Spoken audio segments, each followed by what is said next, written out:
Hey, Linda. I think you're on mute. There we go. Hi, how All you right. doing? Good. Okay, so the breakout sessions, and then I'll come in here and move those over when I have to. That was the only thing I couldn't quite remember. So thanks a lot, Stacy. I can't hear anyone. Uh-oh. Do you want it to go longer, the breakout sessions, than 10 minutes? 20 minutes. Oh, we would have been wrong then. Okay. Yep. All right, 20 20 minutes then. There we Good morning, everyone. Hey, Adam. Linda, your property is just lovely. Look at that. settings. I see that there's an attendee, Eric Klon. Hold on just a minute. I'm going to hit mute and talk to you, Stacy, okay? Okay. You got to refill Eric my is in. coffee. What's that?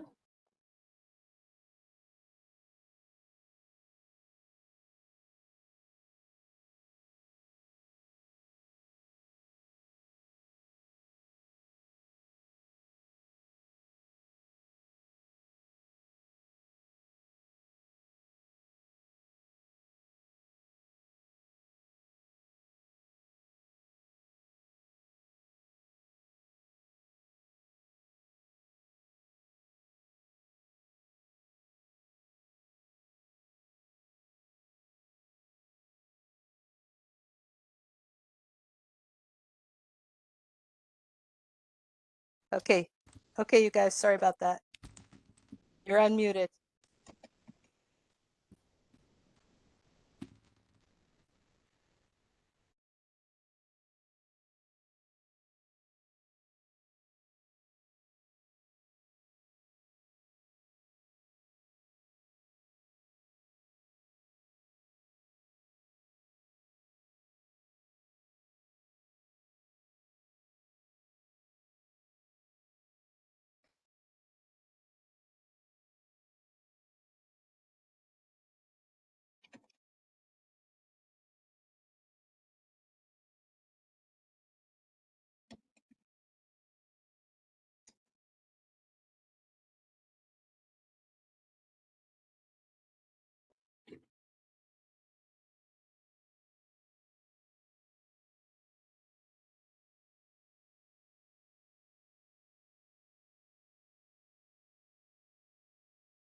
Good morning, all.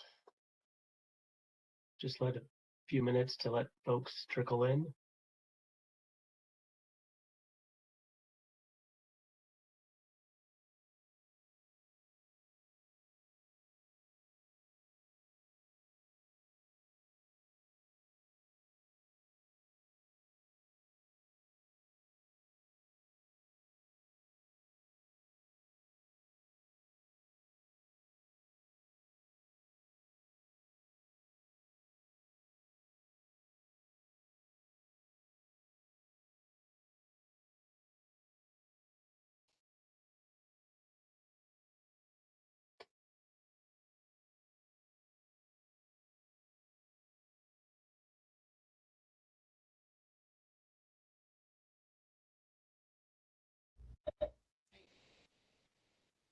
And then you can also push your space bar to temporarily unmute.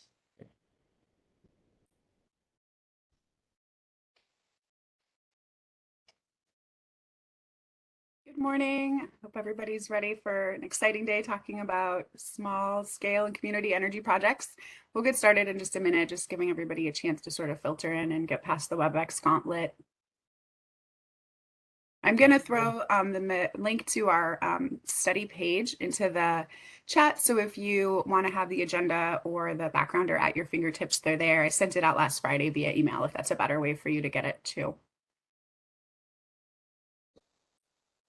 I'm going to start the screen share now. And last time when I started the presentation mode in PowerPoint, it kind of went over automatically. So I'm going to try that. And if you guys don't see a shared screen, let me know and I'll do it another way.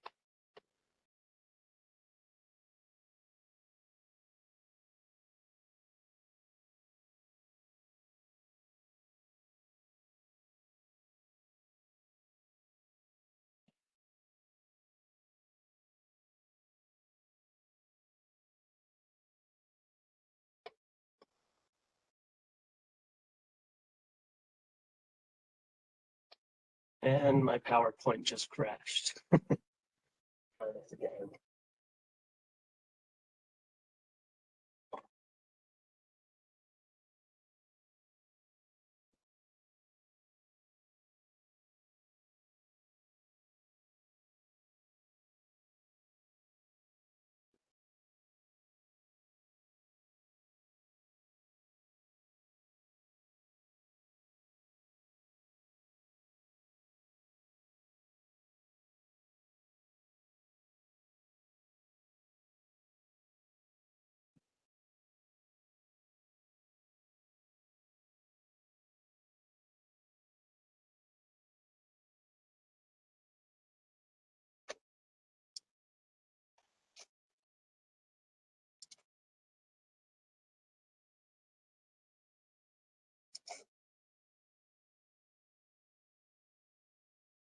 All right, I think we've given it some time and it looks like just about everybody that I'm expecting to be here is here.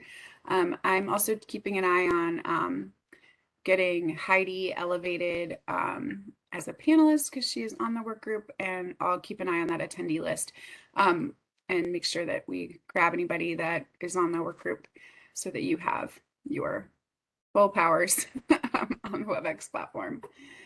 Rob, are you planning to share your screen?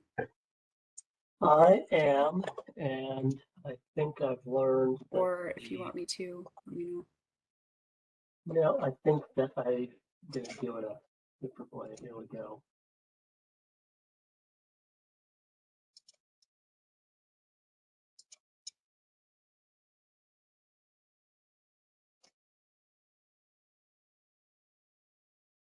Things are just moving a little slow this morning. Try, okay. Let's see if this works.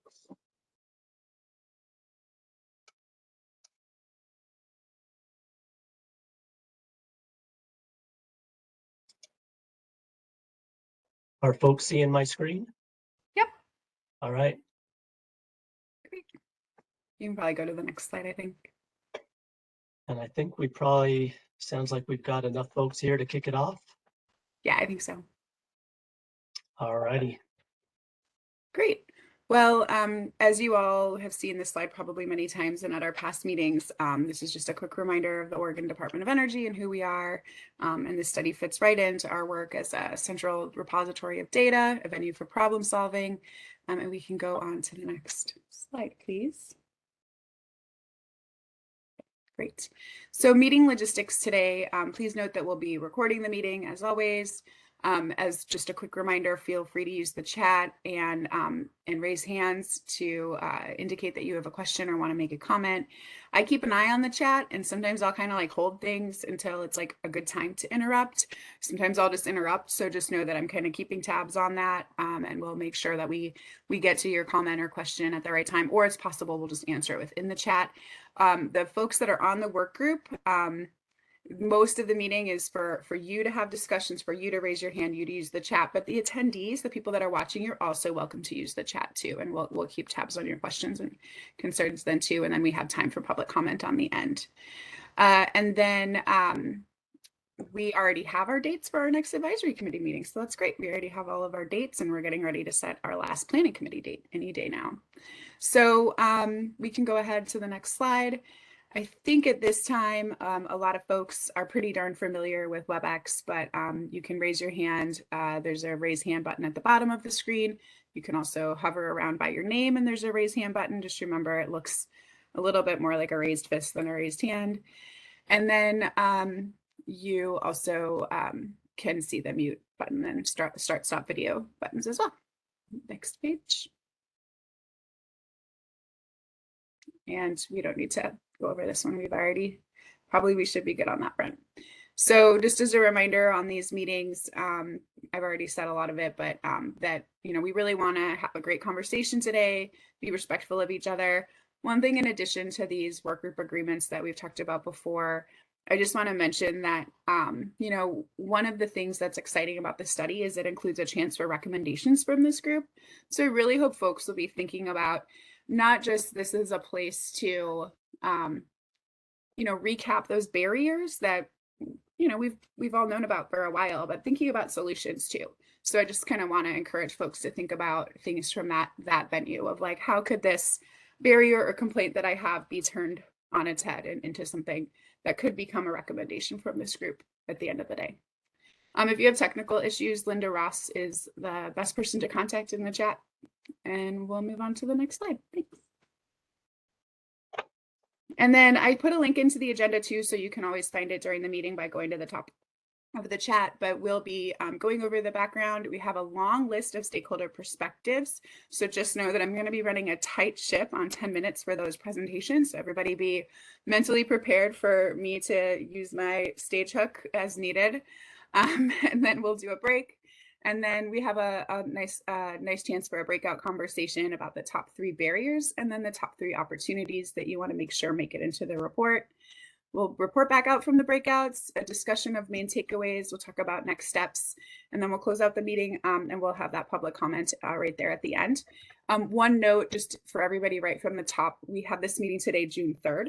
Our workshop number 3 will be on the 28th, and then our June 28th, and then our last meeting where we'll talk about possible recommendations and kind of wrap everything up will be on July 28th. So just remember the 28th from here on out. You should be in good shape.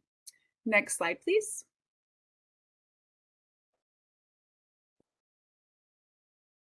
Oh, this is just the list of who's going to be presenting. Yep, and I don't mind picking it up from here. Great, thanks, if you Rob. like. Please.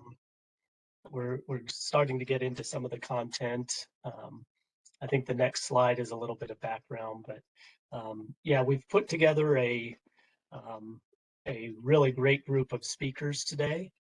And what we've found in these discussions, especially when we start talking about barriers, is that sometimes the discussion can be a little hot, it can be a little destructive, and we just want to recognize one that many of the barriers to development of anything, but including energy projects, are there for a reason.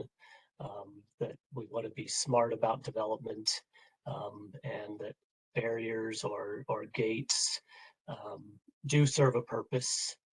But with that said, there are barriers that maybe are not serving the function that was originally intended, or perhaps are serving a function that's become a little bit outdated. And that's where I think we'll have this opportunity for recommendations. And the reason that we have such a great list of presenters today is that we really have a wide selection of real projects that have encountered real barriers, or in some cases overcome barriers and discovered opportunities for development. And what we really want to do is stick to real world factual information today. No speculations about what people might be trying to do, what's what I heard somebody did, anything like that.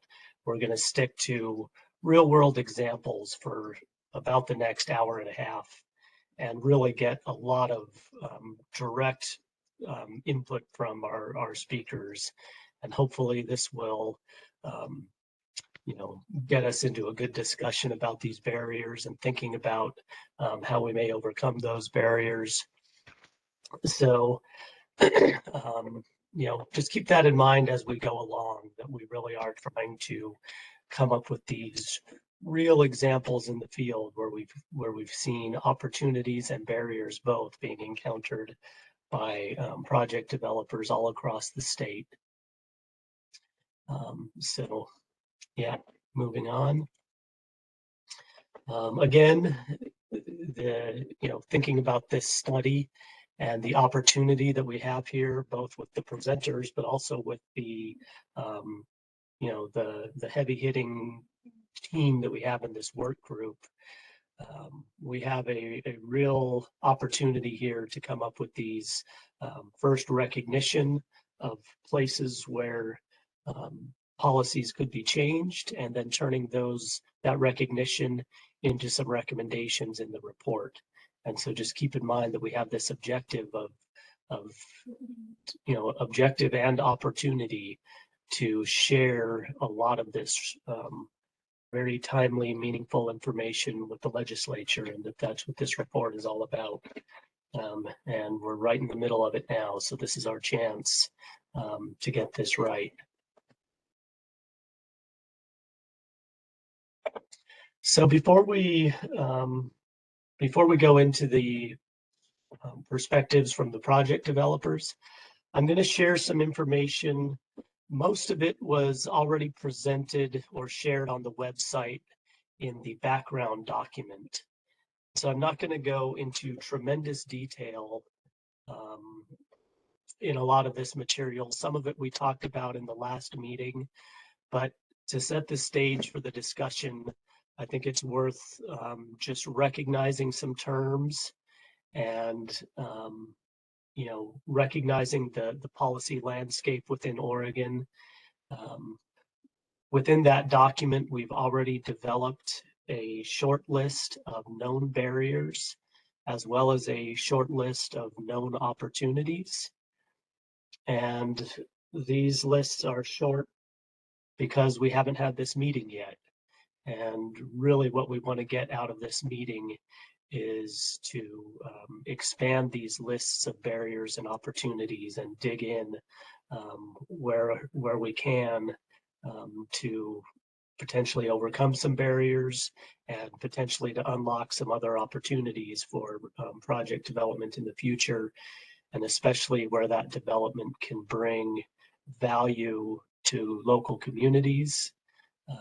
This study is limited in scope to projects up to 20 megawatts, which in many Oregon policies is referred to as small scale. And so that's really where we're looking for these opportunities, is these smaller scale, less than 20 megawatt projects that can bring some value to the community. And recognizing those values and seeing them as opportunities for development, I think is part of what we want to do today.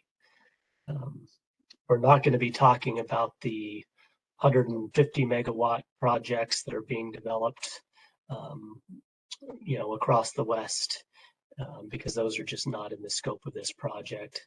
Obviously, those bring a lot of their own benefits to the bulk power grid, but this is really about the small scale community-based projects and trying to identify those specific opportunities and barriers associated with these projects. And I believe we have a hand up. We do. I was just trying to figure out when to interrupt. So yeah, we have a call-in user with their hand up. So Linda, could you unmute that person?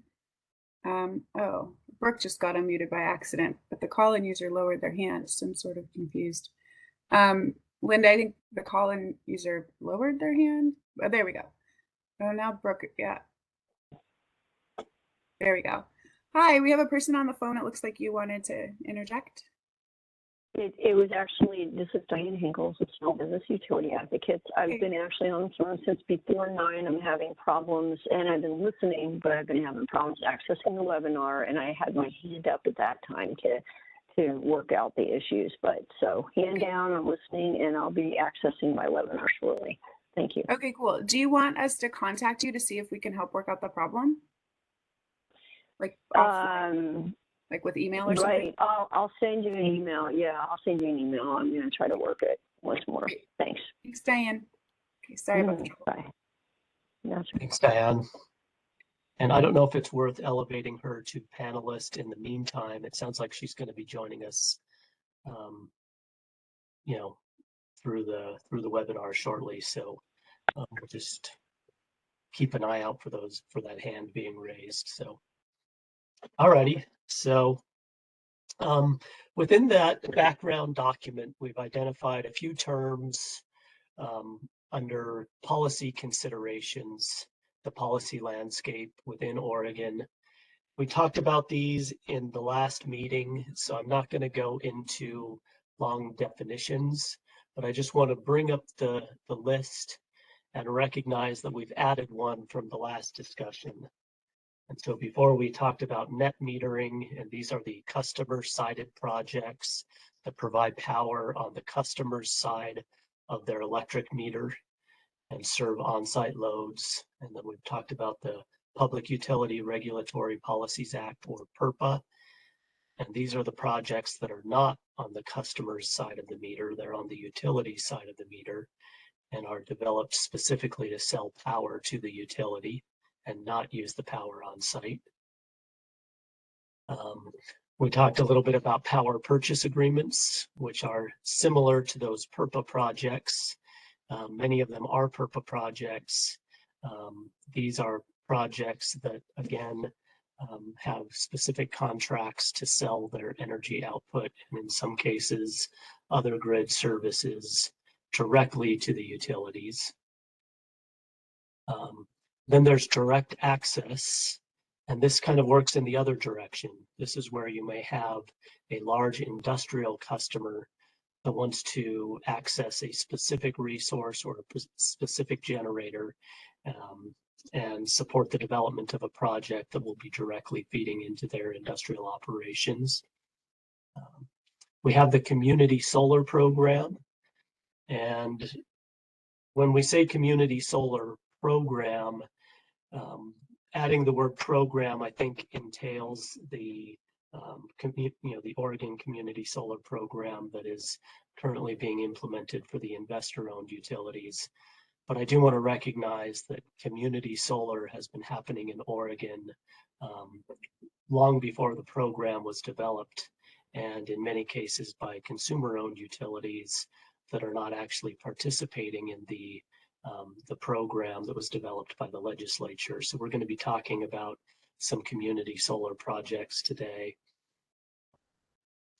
And moving on to a couple that we didn't talk about before. One is county permitting. And permitting is one of those barriers that, that represents, kind of a gate for developers to check all their boxes to make sure that they're developing in a responsible manner. And so most of the projects that we've seen so far in Oregon, especially those that have already been built, have been the size that could be permitted by the county. And we've had recent legislation that have changed thresholds from where the county does the permitting to where the Energy Facility Siting Council does the permitting. And the counties have a much larger swath of jurisdiction following the last round of legislation. And they have the full jurisdiction over these small scale projects. And these thresholds are based on the acreage of a project. And so what we see for county permitting is that they are responsible for permitting these projects that are up to 20 megawatts. And in most cases, those are not going to trigger the broader state permitting process. But we will see in our first presentation that sometimes you run into some federal barriers as well. And so we'll keep those in mind as we go. And then the other thing that we added were the Oregon statewide land use planning goals. And we just provided a brief background. There are, I believe, 13 goals, and one of them has to do with energy, but it really doesn't have to do with energy development on Oregon lands. It's a land use goal that was written, I believe, in 1974, and that goal 13 was not written with the idea that Oregon could be generating a significant share of its own electricity. And so we're going to talk a little bit about these land use planning goals. There's another goal that is often referenced Goal 3 is related to the preservation of agricultural lands and is often cited when projects are proposed, solar or other renewable energy development projects on agricultural lands. So we'll talk a little bit about these statewide land use planning goals and talk about whether or not with the county permitting and the land use goals, if there are any recommendations that the work group may want to make. Moving on, we have a few other policy considerations that are recognized in the document, and these are primarily policies that are trying to present an opportunity. And so these are a little more opportunity-based than barrier-based. And there are programs that are essentially trying to streamline the process for developing and administering these projects. Fee in lieu of property taxes is one that is familiar with a lot of county permitting folks. And this is where developers can enter into an agreement with a county or other taxing jurisdiction to pay a flat fee in lieu of a centralized assessment, which is a very administratively burdensome process. And so the fee in lieu of property taxes provides a streamlined way for a solar project to pay property taxes based on the capacity of the project. And the payment ranges from $5,500 to $7,000 per megawatt of capacity. And it's a very simple math approach to establishing property taxes for projects. And what we found in a lot of rural Eastern Oregon, where land may not have a lot of property tax value, is that these fees provide significant income streams for property tax income streams for the local jurisdictions. There's also a number of policies that are designed either to attract jobs and economic development, like the renewable energy development zones, identifying certain reaches within the state where they believe that development would be most beneficial. Renewable Portfolio Standard, this is our RPS. House Bill 2021 made some significant changes to that, where Oregon is now, targeting 100% carbon-free electricity. And so that is presumably also going to present opportunities for developing projects in state. And then there are a number of programs that are designed to provide financial incentives. The Community Renewable Energy Grant Program was also established in House Bill 2021. It's currently open for applications. And this one really gets at these community scale renewable energy projects. The definitions of community and small scale in that program line up with this program. It provides grants for planning projects. It provides grants for constructing projects up to $1 million. And that program is only open to public entities. And so it's really trying to forge these partnerships within communities, support these community-driven projects, working with the local municipality or school district. And there's a whole long list of entities that can be considered public bodies in that program. And I can't tell if someone was trying to get in with a question. Was there a question?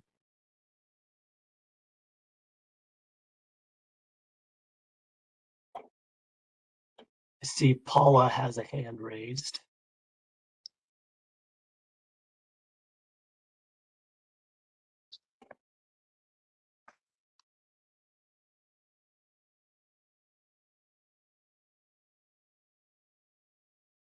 And I don't know if maybe Paula is on mute, or if maybe I've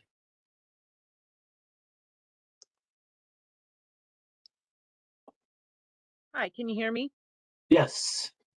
Thank you. I just wanted to add that another funding source that is available is CPACE, Commercial Property Assessed Clean Energy. It's available in both Multnomah and Deschutes County, and it's a program that any other county could opt into. And I don't know if you'd like me to elaborate on it or if you're familiar with it, Rob, but it's certainly something that could be added to this list. Definitely, yeah. We would love to add that to the list, and maybe if you could give a very brief, you know, 1-minute summary of what the program is, and we will make sure it gets added to the background documents that go into the report. I'd be happy to. It's a expansion of the federal tax assessment process, similar to a local improvement district.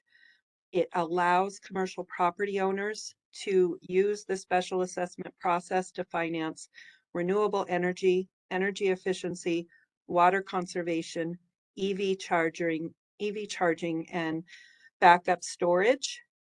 And it has popcorned across the country over the last 13, 14 years as states enable CPACE and then counties adopt it. And Oregon enabled this program in 2015. Multnomah adopted it around 2015 and implemented it in 2018.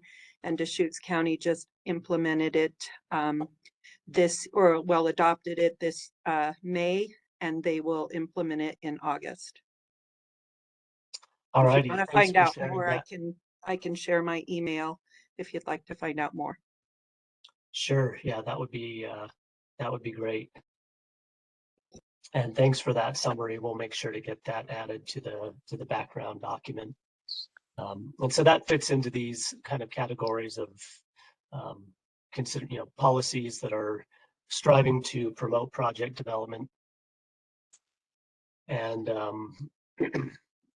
we've got these different incentive programs, Energy Trust of Oregon, the Oregon Solar and Storage Rebate Program. We have federal incentives like the investment tax credit, and other federal programs, and other federal funds that are kind of have yet to be determined, that are underway right now. So I will move on to the next slide here. So there's a few additional opportunity considerations that I wanted to go over briefly. These are opportunities that have been developed either by our planning committee that helped to develop this meeting for us, or have just been talked about maybe in the last meeting. And this is one of these short lists that we're hoping to expand during this meeting and in the development of the report. So opportunities that have already been thrown out there: one, tapping underdeveloped resources like microhydro, geothermal, or biomass. Two, using renewable energy and storage or other technologies to provide backup power to critical infrastructure. And so this is that resilience benefit. And I think we're going to see more and more of this helping to drive projects. That's certainly a key part of the community renewable energy grant program, is to support these community energy resilience projects. Another opportunity, making use of previously disturbed land and combining renewable power with other land uses. So this is both looking at brownfields, but also if you're developing a renewable energy project, consider if there are other uses that the land that's being developed could be used for. So we'll look at a couple of cases like that within our speaker presentations. And then finally, this one is left a little bit vague, but deploying small-scale projects within communities where certain additional benefits may be realized. And this one leaves kind of with the ...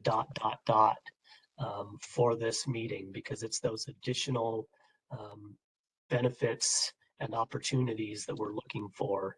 And anything that we come up with today can be fed into the next workshop, which is going to be looking at some benefits and some of the financial,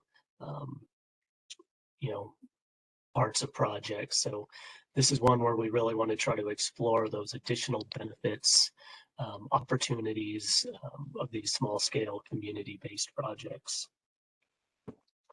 Similarly, for barrier considerations, we've identified some barriers: upfront cost, interconnection, and not just the upfront cost, but also the energy sales rate that you get from a utility, and the cost of power relative to lower cost options. And one of the things that we've seen recently is that solar has actually become the lowest cost option. And so that has a few, not in all cases and not in all hours, obviously, but what we're seeing is that prices in the middle of the day, when solar projects are at their maximum output, both have already been reduced and in the future are likely to be reduced even more. And so these costs that other projects that are not solar projects, like a geothermal project or a biomass project, how can those be strategically developed and operated to be providing power maybe during higher energy cost scenarios, and just how do we deal with these lower cost scenarios within the development of the broad renewables. Another barrier is just local opposition, or the not in my backyard folks, and this is true of pretty much all energy facilities as well, solar included, wind included, certainly coal and natural gas plants. And so this is one of those things where, again, engaging with the local community, we believe there's an opportunity for community-driven projects to really find that best site for project development and minimize these NIMBY concerns. Local staff capacity is one that we've been seeing more and more. And what we see is there are a lot of communities that would really benefit from a renewable energy or energy resilience project. Getting those projects developed takes a lot of time, takes a lot of staff commitment and resources that may not be present in especially the smallest rural communities across the state. And so this barrier is really front and center right now in trying to expand capacity within these rural communities to develop projects. And the Community Renewable Energy Grant Program, it has planning grants of up to $100,000 that are a little lower entry, hopefully for communities to be able to start tackling some of these capacity issues. That's really just the tip of the iceberg, and we really need to figure out how to support these communities that are poised to develop projects. Another one of the barriers that we've heard from some project developers is wheeling costs, and sometimes the wheeling is happening across multiple different lines and can take a significant bite out of the value of the energy that's being provided to the grid. And so that is one where maybe we talk about that a bit more when we have a financial discussion in the next meeting. But it's certainly been identified as a barrier by some of the stakeholders. All of these issues have led us into a list of key questions. And what I would like to do is just read through these questions, and hopefully we all keep these questions kind of in the back of our head as we go through our presenters today. Thinking about how some of these questions maybe relate to the projects we're seeing, and then think about any additional questions that you think should be on this list. And This is again a short list, and we want to expand it. Christy. Oh, sorry. I thought since you came on screen that you were gonna. Christy is keeping tabs on chat and raised hands and all those things that I'm not able to really monitor as we go here. So, all righty, moving on. Here is the list of key questions that have been put together in the background document. Some of them are very general and some get to be very specific. And so the first one is general. What are the barriers to developing small scale and community-based renewable energy projects? That's really what this workshop is all about, in addition to the opportunities. What are the policy objectives associated with those barriers? And so this is recognizing that barriers in many cases have a very valuable role within the development landscape, and that some barriers have very legitimate policy objectives. But again, maybe some of them are ready for updates, and that's where maybe we can come up with some recommendations. What are Oregon's goals and policies that support small scale and community-based projects? And this is more along the lines of creating opportunities. This one gets right to the heart of what we're doing here today. What policy changes would work group members recommend for both overcoming the barriers and also for creating additional opportunities? What barriers exist for projects in the Oregon Community Solar Program? This one is very specific, and we've already heard a little bit about that in our last meeting, and hear more about it today. What are the market barriers? What are the land use barriers? What opportunities are unique to small-scale community-based projects? And this question will also be asked in the next workshop, but in a different way. What benefits are unique to small-scale community-based projects? And so we find that there's a lot of crossover between these work group sessions, and how do barriers, opportunities, benefits kind of line up, and how do we really distinguish those for this report? What is the role of grants and other incentives to overcome financial barriers? And finally, ending on a positive note, what are the most promising opportunities for small scale community-based renewable energy projects in Oregon? Here is a short list of questions that we are calling kind of crossover questions that maybe we don't tackle at this meeting. Some of them we've already addressed in the previous meeting, or maybe we'll get into in a little more detail in a future meeting. One, how are utility rates, both for participating owners of projects, but also for non-participants, affected by different ownership models? So this is a rate impact question. Two, what specific benefits are attributable only to small scale community-based projects? And this one relates to those specific opportunities that we just saw in the last slide. And another rate impact, what is the impact to all ratepayers associated with overcoming the barriers to these small scale community-based projects? And finally, just a general one for the report, what's the state of small scale community-based project development in Oregon? And so we really want to get that one answered. If we don't know where we are, it's harder to know kind of where we're going. And so I think we're getting pretty near our time to kick off our presentations. Our first group is going to be a look at the Bowman Dam hydroelectric project that actually, unfortunately, was not a project. And so this will be a look at barriers.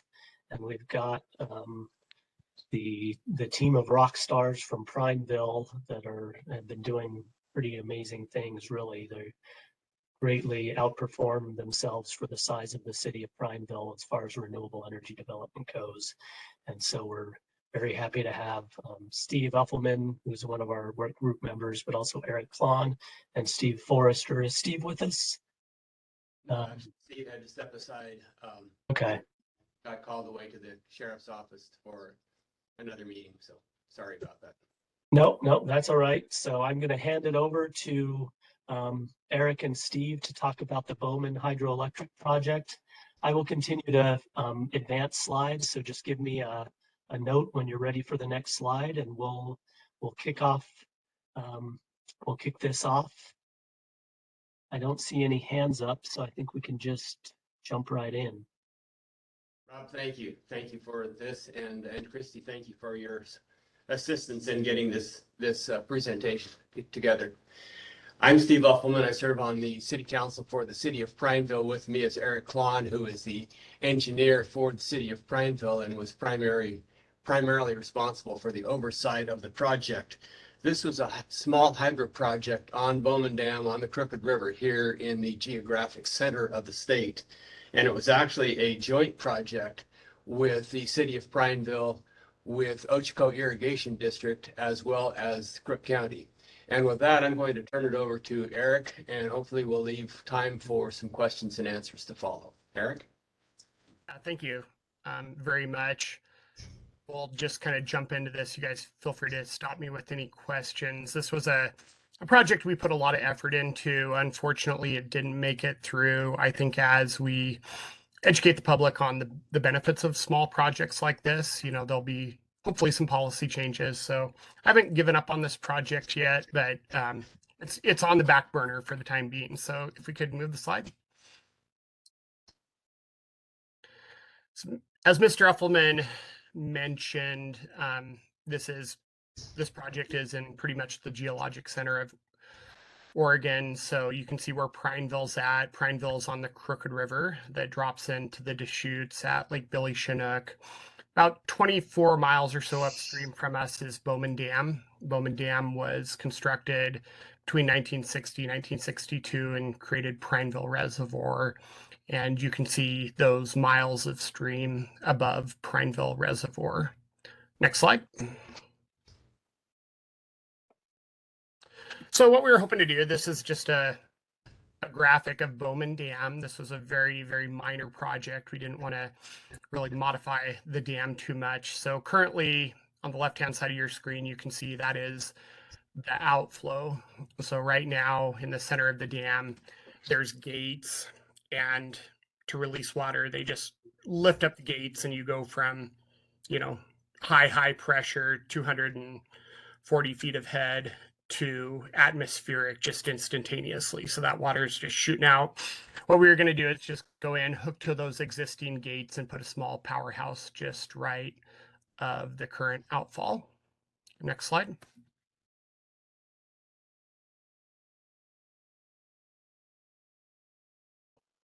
So there's rules in Oregon related to fish passage. Basically, whenever you make a modification to a dam, ODF&W requires fish passage. There is a waiver that can be granted for that, and you essentially just have to show that there's a net benefit to your project. So really the environment's better off with your project than it would be without your project. And that's really the crux of the issue at hand. Next slide, Rob.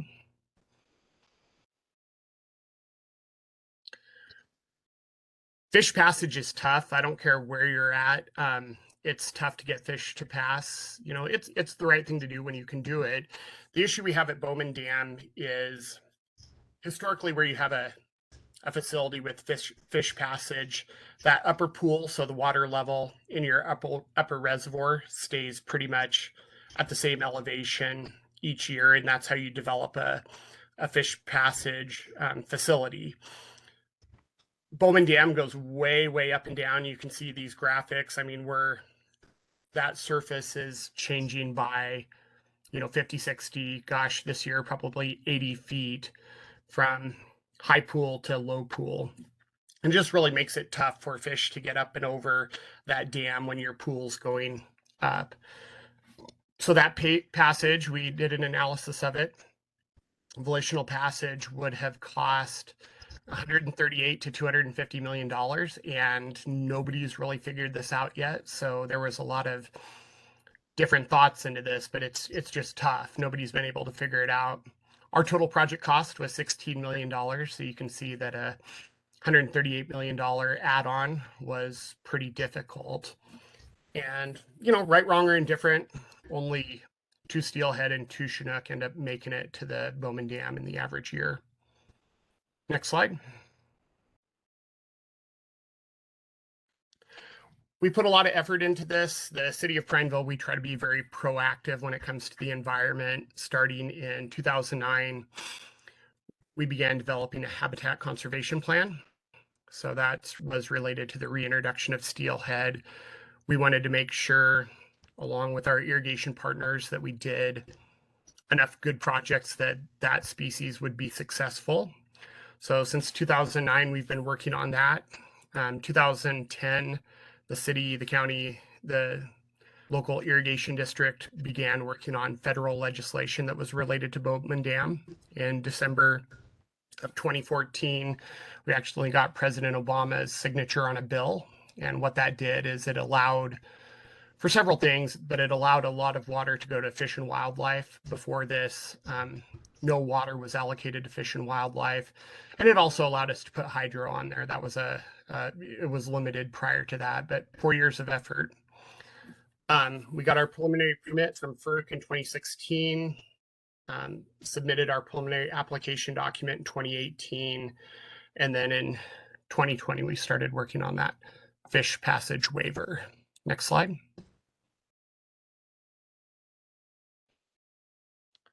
So our project would have actually helped fish.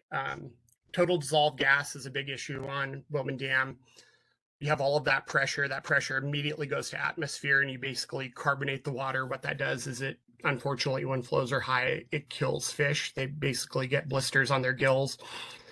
We're going to put $4 million into the system of our $16 million project just to fix that issue. We also had some other projects related to fish health. Next slide, please.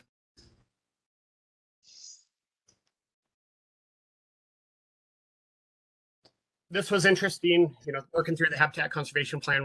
We've developed very close relationships with a lot of the different agencies, U.S. Fish and Wildlife and National Marine Fisheries. So these are the guys that are actually responsible for the steelhead, the salmonids. They both really liked our project. They pushed to see the project move forward. Next slide, Rob. But at the end of the day, for a technical reason, we were denied, where we were proposing to make some real improvements to habitat.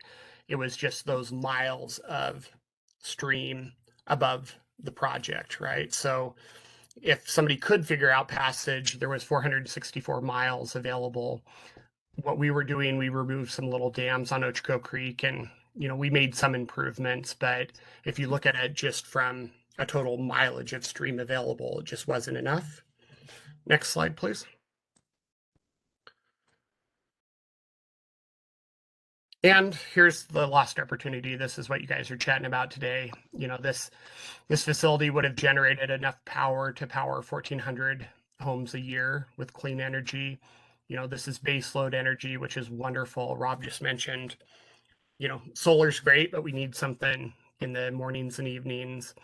Project would have funded, of our $16 million project, $5 to $6 million of that would have been just going to fish habitat restoration, and really no negative impacts on the environment. Everything was positive. And what's unfortunate is it wasn't able to move through. So we still have that total dissolved gas issue. The next time the Crooked River is rolling, fish are going to be dying. Agencies are going to be frustrated about that. And we just feel this was an opportunity that didn't make it through this time. But as Mr. Effelman says, we're going to win that battle. We'll either win the battle or we'll choke their rivers with our dead. And he reminds me I'm a foot soldier. So we got to get this one through eventually. But Steve, do you have anything to add there? No, I really don't, other than what we were facing was presenting this and requesting a waiver of the policy for the fish passage with the Oregon Department of Fish and Wildlife waiver committee, and they voted in a split decision to not approve. And I personally feel that the rigidity of the interpretation of the law, not giving the flexibility, recognizing the benefits that we were providing. I felt that it was a bit overshadowed by the rigidity of the board of the waiver committee not approving our ability to move forward. So with that, I have no other comments other than availability for questions.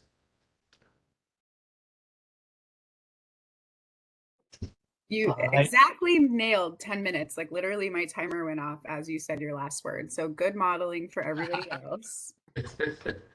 Thank you. Thank you. There's a comment from Dave Moldall in the chat. I don't see any other questions or hands raised right now from the members of the committee. But Dave's comment is just that a US DOE study from 2012 found that there was 110 megawatts of hydropower potential at non-powered dams in Oregon, including the one you just described. Well, thank you. And if anyone has any questions. And one question just did come in, thanks. I'm just gonna ask this one. It's sent to me, but the person asked if I could just say that, just ask the question. As dam removal moves forward on the Klamath and soon on the Snake, are there conversations about dam removal at Bowman? There's not. Bowman was put in. One of the key issues or key reasons why Bowman was put in was flood prevention. So Crooked River is really different from the Deschutes. The Deschutes is groundwater fed, and it's really pretty stable throughout the year. You know, on a normal year above Prineville Reservoir, flows go essentially to zero, and they may peak at 10,000 CFS during the spring. So historically, Prineville flooded like every 2 or 3 years, and Prineville would flood if we removed Bowman Dam.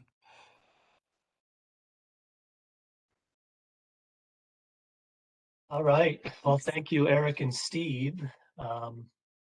So yeah, it's a tough one to hear. This is sad when you have a project that provides an environmental benefit but gets shot down based on an environmental policy. And I don't know if there are any specific recommendations that would come out of this project for consideration by the legislature, but certainly in instances when dams are already in place and have already had the negative environmental impact associated with dams, if you can add hydropower to that dam and improve the water chemistry as a result of the project, it seems like you're doing a lot of good in the system. And so hopefully this project still has some legs in the future. So thanks for sharing this.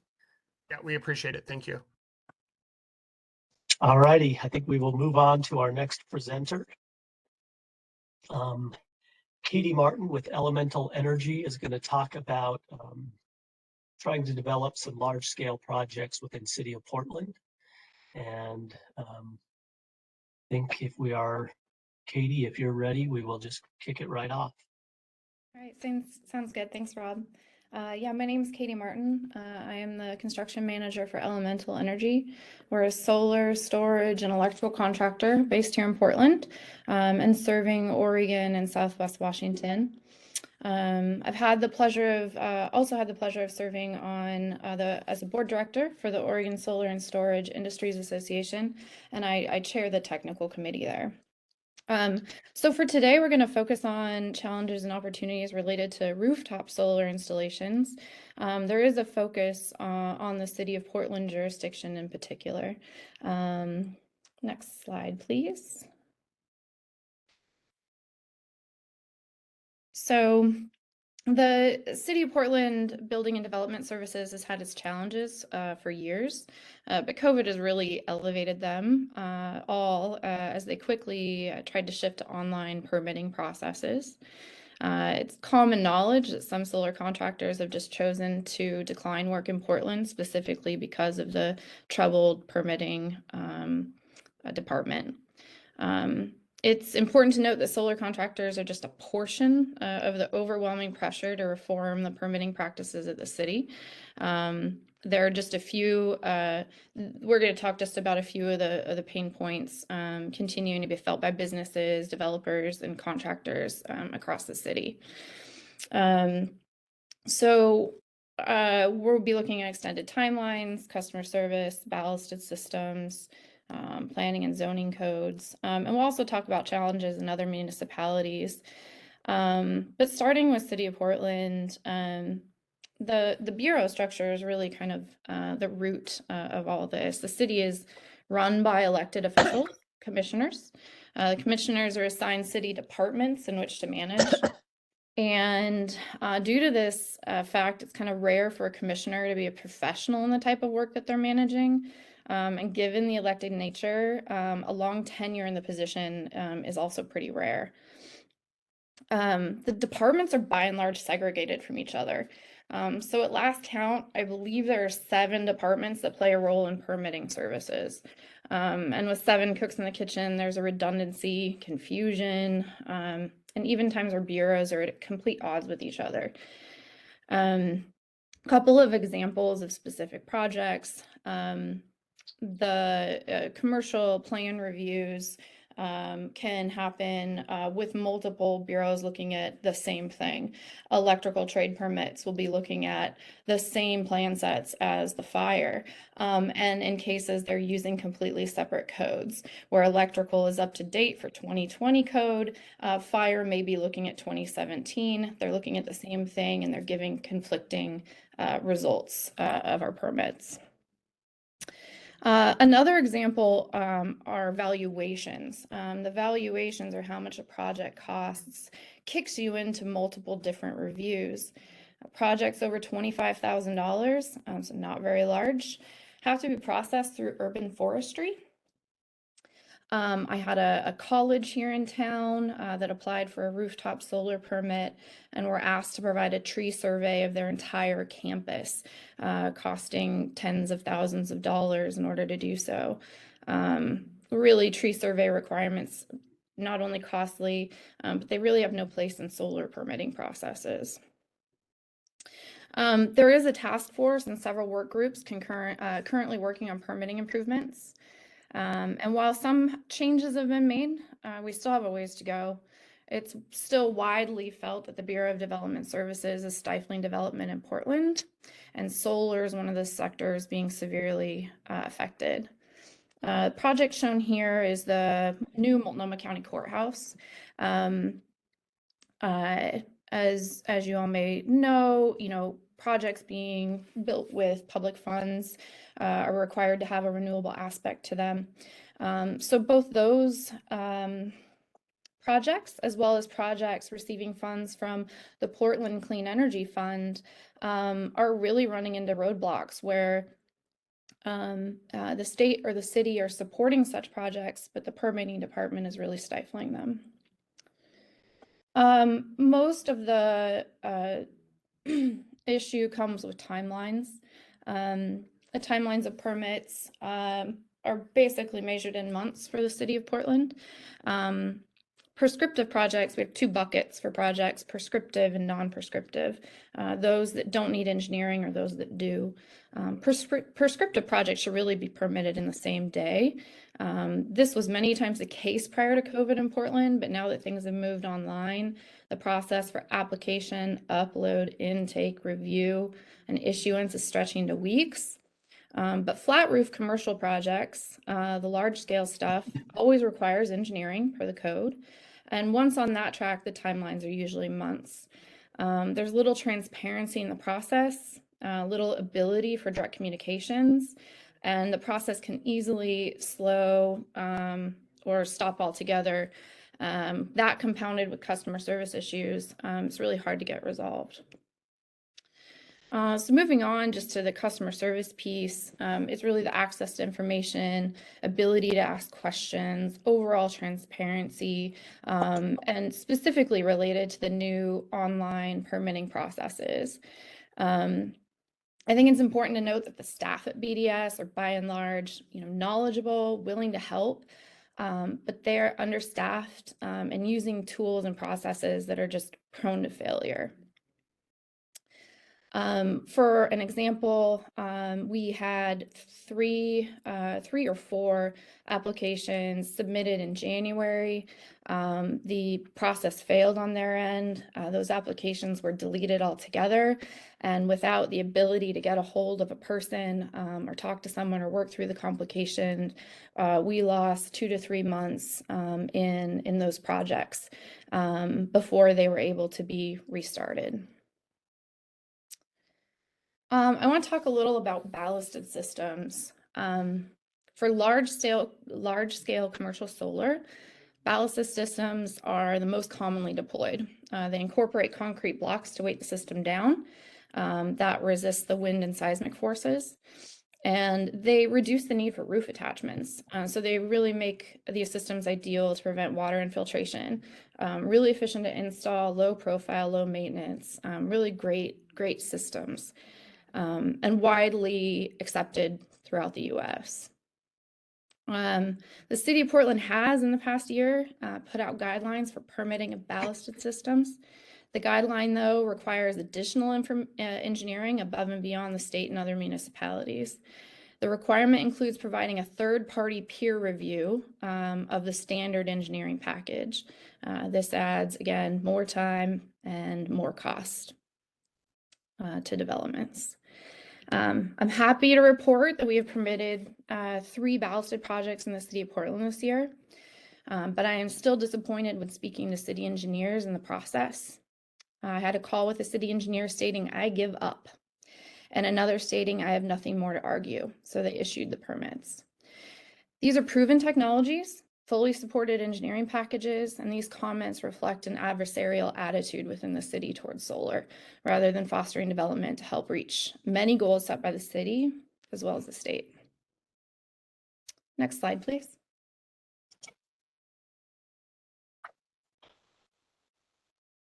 Oh, the picture's not showing up. Oh, there it is. So, there was a focus on City of Portland there. Other municipalities, it's really just the patchwork of processes across the state between counties, cities. They use different online platforms. Those that aren't using online platforms are still wanting us to submit stuff in person or by mail. They use different forms. They want us to name things when we're uploading differently, just different conventions, and different fees and timelines. So really the challenges across the state aren't necessarily the specific things we're seeing in City of Portland. It's more just a lack of consistency. It's a patchwork and sometimes hard to navigate the varying requirements. This slide here is a 1 megawatt project in the city of Wood Village, so out near Troutdale. It's for Northwest Natural Pet Foods. We worked with the city of Wood Village, partnered with the city of Gresham for the permitting of this project. Incredibly collaborative, and the process took about 4 weeks to permit. So really quite something for a rooftop project of this size. Next slide, please. So as far as opportunities, I'm not going to focus specifically on Portland for this slide. I think there's some larger pieces to the puzzle there. But I would say that, the overarching themes here are making these processes more streamlined, consistent. If we had a consistent platform that everyone was using and consistent submittals that everyone was looking for, that we could really help not only the contractors, but the jurisdictions processing these permits. After streamlining and making it all easier, it would be really great to see reduced permitting fees. And And part of the permitting process is obviously looking at the code that we're bound by, and that's the specialty code at this point. So kind of a twofold thing, making sure that we have our code consistent and concise, and then delivering that into a permitting system that would be consistent, hopefully statewide. Next slide, please. Katie, just a heads up that you're a couple minutes over, so I don't know if you Oh, could. okay. We wrap can this up just, quickly. yeah, we'll wrap it up here. Thank you. This is the last slide we'll show then, and just kind of reiterates the opportunities, I believe. We're showing a project here within the city of Milwaukee. Again, a city that from the mayor to all the departments, incredibly supportive of solar. The permitting for this project took about 3 weeks. Any questions?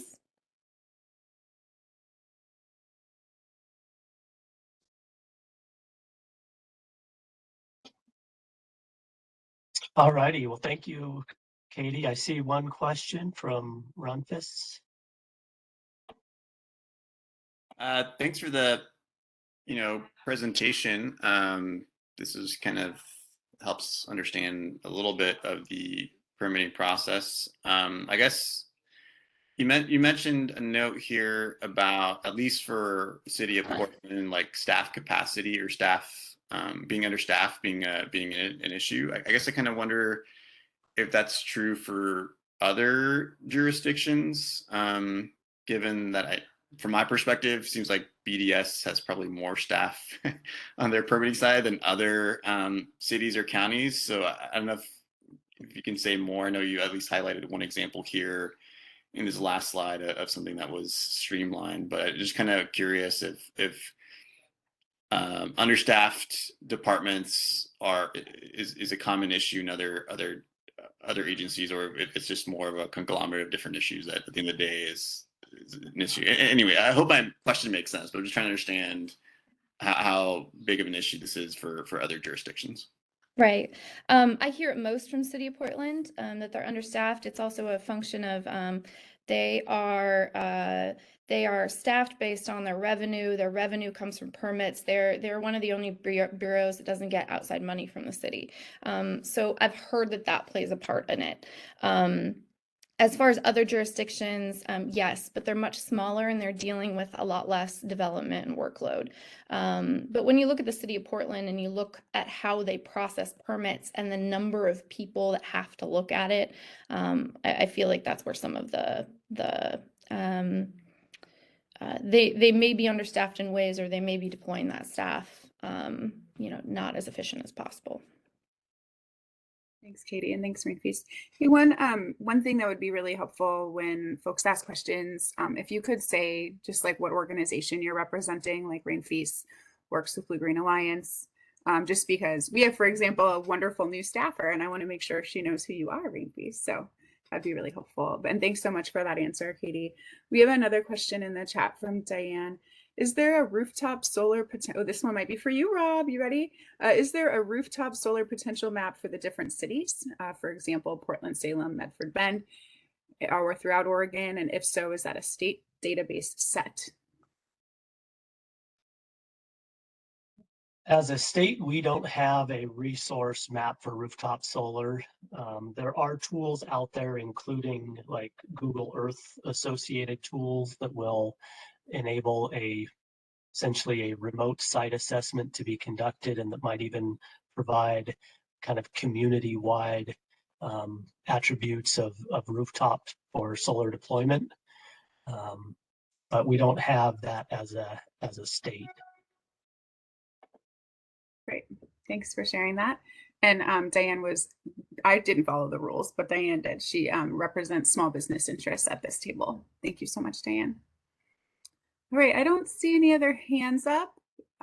We can go ahead. Maybe Natalie? Yeah, there is a hand up. Thanks. Sorry, a new one. Go ahead. Hi there. My name is Natalie. I'm actually with the City of Milwaukee. I'm the Climate and Natural Resources Manager. I just want to echo that our building team is fantastic. But one thing that Milwaukee has done really well, particularly pretty much any goal that our council sets. So climate, equity, and housing is when we're developing these processes, they're really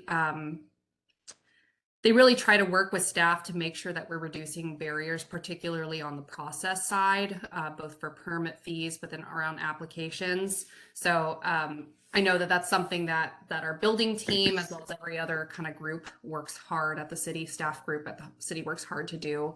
So I'm really happy to hear that you had a good experience working with Milwaukee on this, because it's always a gem in the crown seeing these amazing solar installations.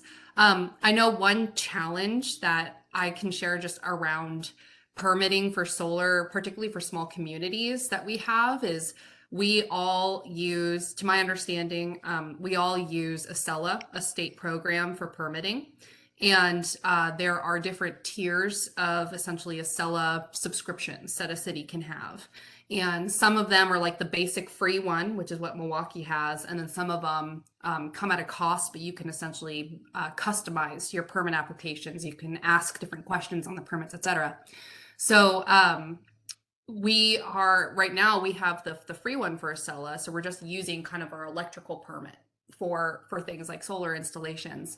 I know for me, when I've been trying to do like, analyses of what permits we've been intaking, it can almost be challenging on the staff side because we can't ask all the questions that would make, easy questions for folks to answer. We wouldn't want to throw up any more barriers, but just even like, what's the capacity of the installation?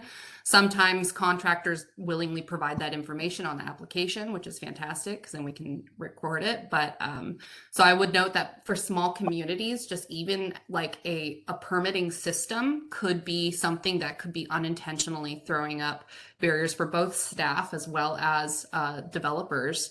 I know we are hopefully transitioning to a new online permitting system that will allow that customization. We'll still be keeping essentially the brevity and making sure we're expediting permits, particularly if they align with city goals around, say, like middle housing, solar developments, et cetera.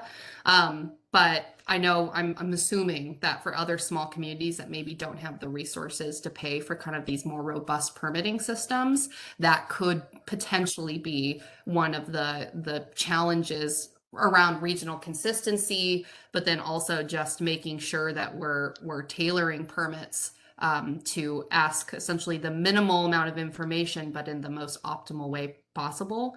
Yeah, and then also, cities, particularly around middle housing developments and such. I would say there's another opportunity, which is including code variances for solar.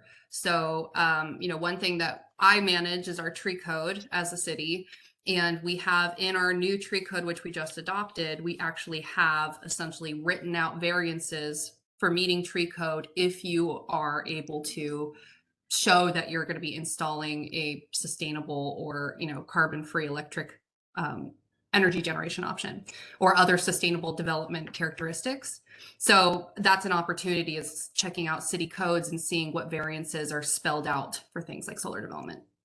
Great, Natalie. I love the focus on possible solutions and recommendations that we could potentially make in the report. That was really helpful. So we have these presentations and a timeline, and we want to have a break, but then we have a piece of staff that's on our group with their hand raised, and I feel like I need to call on James. So James, I know you know how to be concise, and then we'll just work on trying to kind of make up the time as we go, but just know that you can always circle back to ideas that you might have that come out of this conversation. So James, we'll go ahead and let you roll, and then we'll get onto our next presentation after this.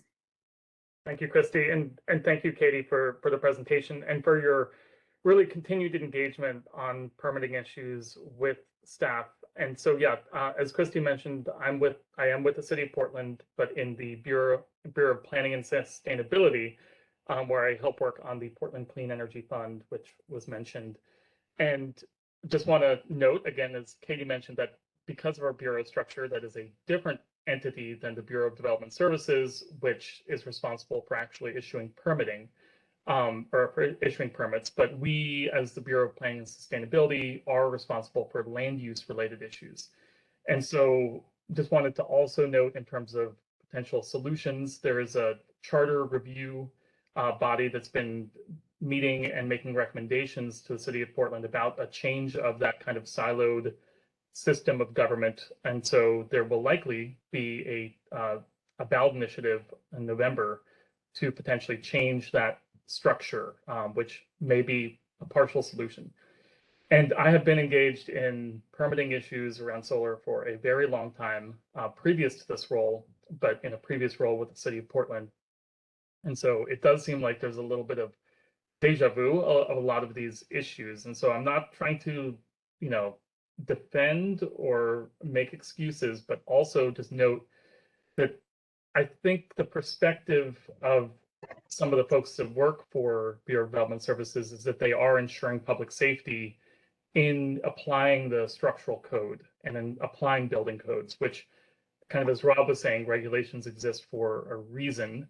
And so one of the things that Katie, you mentioned that I think is really valuable to raise is looking at the state code itself and making changes there that can then be applied consistently throughout jurisdictions and including in City of Portland. And so I think that that is a place where there could be some solutions that would resolve a lot of the stress and pressure as well on, particularly on the structural engineering side of things.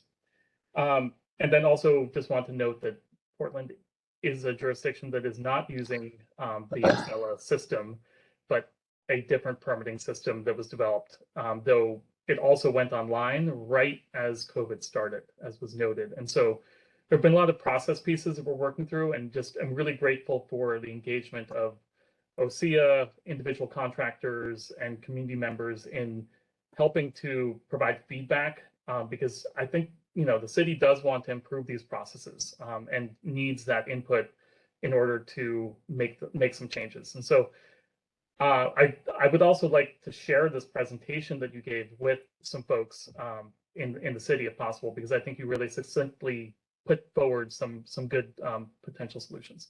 So I'll stop there in the spirit of being succinct. Thank you. It's good to see you. Thank you, James. And I think we will move on. We'll hear from, let's see here. Here we go. Okay, so moving on to BPA contracts with consumer-owned utilities. Lindsay Blythus is with us to share some information. Lindsay, are you with us and off mute?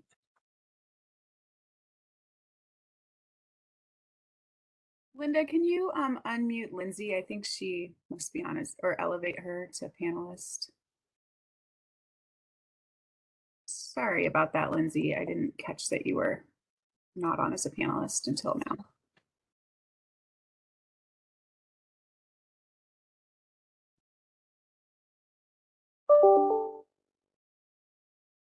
You should now have the power. Yeah, there you go. There we go. All right. Okay. Good morning. As they said, I'm Lindsay Blythus from BPA, and I think I don't have very long, so I will go through this quickly. Feel free to ask questions, though. Okay, so we can go to the next slide. So BPA operates under something called the Northwest Power Act. You may or may not be familiar with that, but that's basically a law that was put in act in the 1980s that says what BPA is obligated to do and what BPA is obligated to serve. So we serve utilities around the region, municipalities, PUDs, etc. And if requested, we have to serve something called their net requirement. And what that means is it's their total load minus any dedicated resources they may have. And then BPA is obligated to serve the remaining. We have long-term power sales contracts with these utilities around the region. These are known as the regional dialogue contracts, and they are in place for 20 years. These contracts that I'm going to discuss expire in 2028, and we are in the process of negotiating the next contracts. Okay, so in the regional dialogue contracts, we do require customers to list any resources that they have dedicated to load in an exhibit in the contract.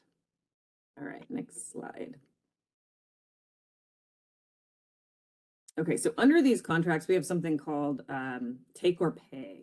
And what that means is a customer is obligated to buy a certain amount of power up to a certain point, certain amount of their load from BPA, and they cannot decrease that amount using non-federal resources unless they existed prior to the contract or they fall under some of the rules I will describe here.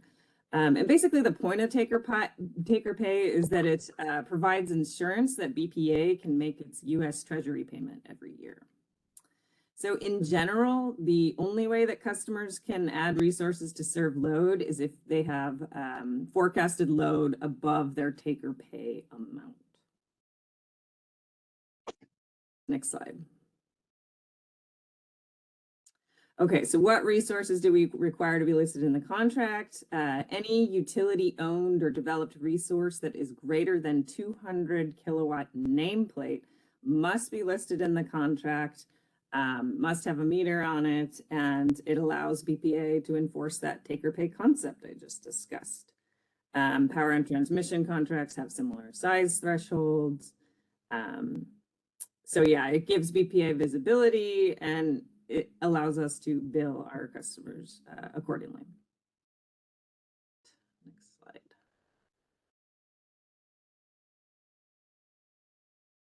Next slide, please. Thank you. So when can a customer add a resource to serve load? Again, I said if they have forecasted load growth above that take or pay amount, and usually we look about 5 years out to see if they have that load growth. Another way they can do it is we allow customers to add small resources that can offset the take or pay amount, but only 1 megawatt nameplate in aggregate. So they could, for example, have 5 or 4, 250 kilowatt resources that add up to 1 megawatt nameplate, and then they've reached that cap there. And I see I have a question.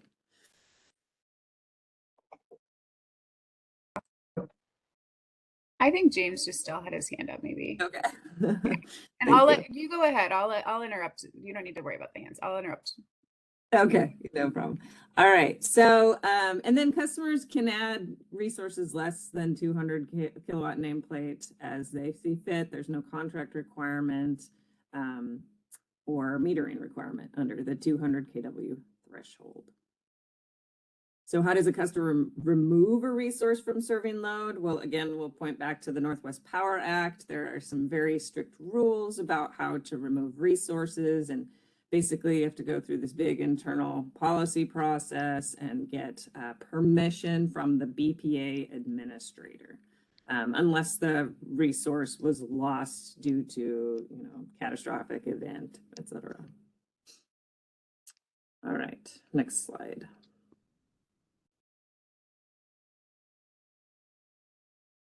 Okay, and then we have something in our contract called consumer-owned resources. What this means is these are customers of our utilities. We call them consumers. So customers of our utilities are welcome to have resources.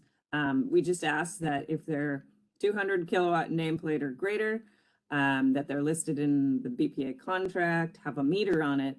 And then the utility has to tell us, they get a one-time election on how this resource is going to be used. Is it going to be used like rooftop solar to offset that facility's load?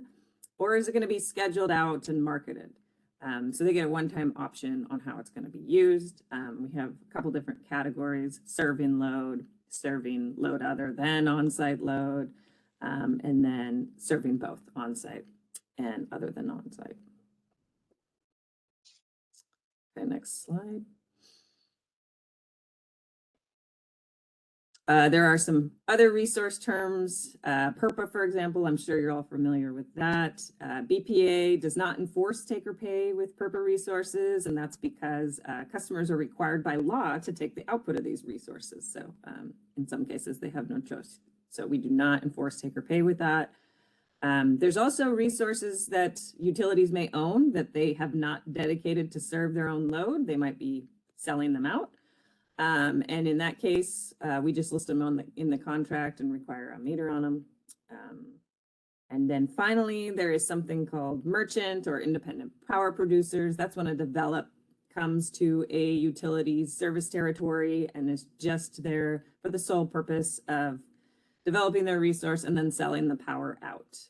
We do not require that those are listed in the contract, but we do require a meter on them so that we still have visibility into the resource and we can calculate the customer's total load. All right, next slide. Any questions?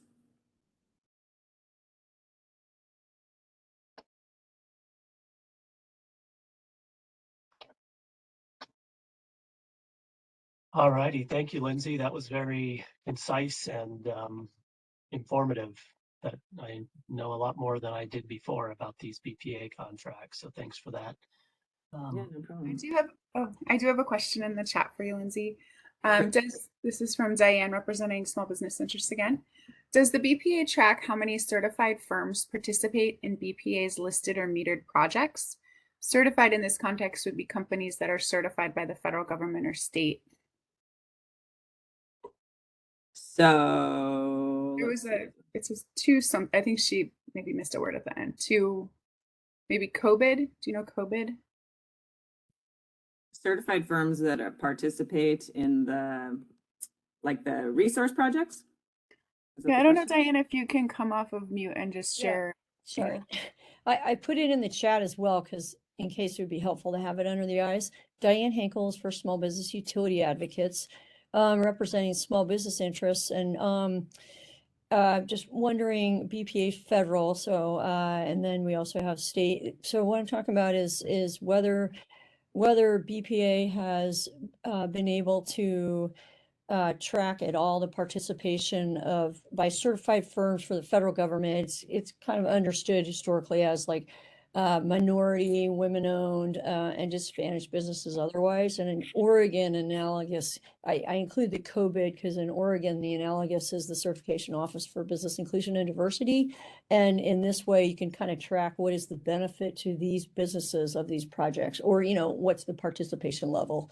So that's the concept for now. That's what I'm asking. Yeah. Thank you. So since we're a wholesale utility, we sell power to the utilities. We do not track, who's part of developing a resource, or sometimes we don't even track, where the resource is coming from. We just track if they're offsetting load or not.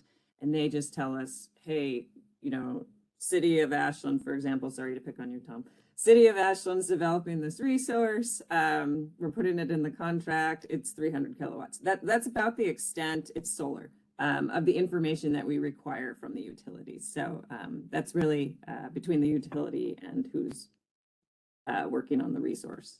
To interject one follow-up, how difficult would it be to include the question of were there any certified firms? And you can use federal or state, you probably use federal, I would imagine, involved in this, and or checkbox, yes, no, or how difficult would it be to include that question? Well, yeah, that's an interesting question. In general, utilities sometimes think that we already ask for too much information, more than we probably need. That's actually something that we're talking about in the next contract. I mean, offhand, we could always ask that question if in general, but it's not required in our contract right now. So technically, a utility would not have to provide us that information at this point. Great. Okay, well, we do have a hand raised. I'll get to you in a second, Tom. I do have a very quick question from James that I think is an easy answer. And I also see another question in the chat. So what I'm going to do is the quick question from James, and then go to Tom, and then come back to Dan's sort of bigger picture question.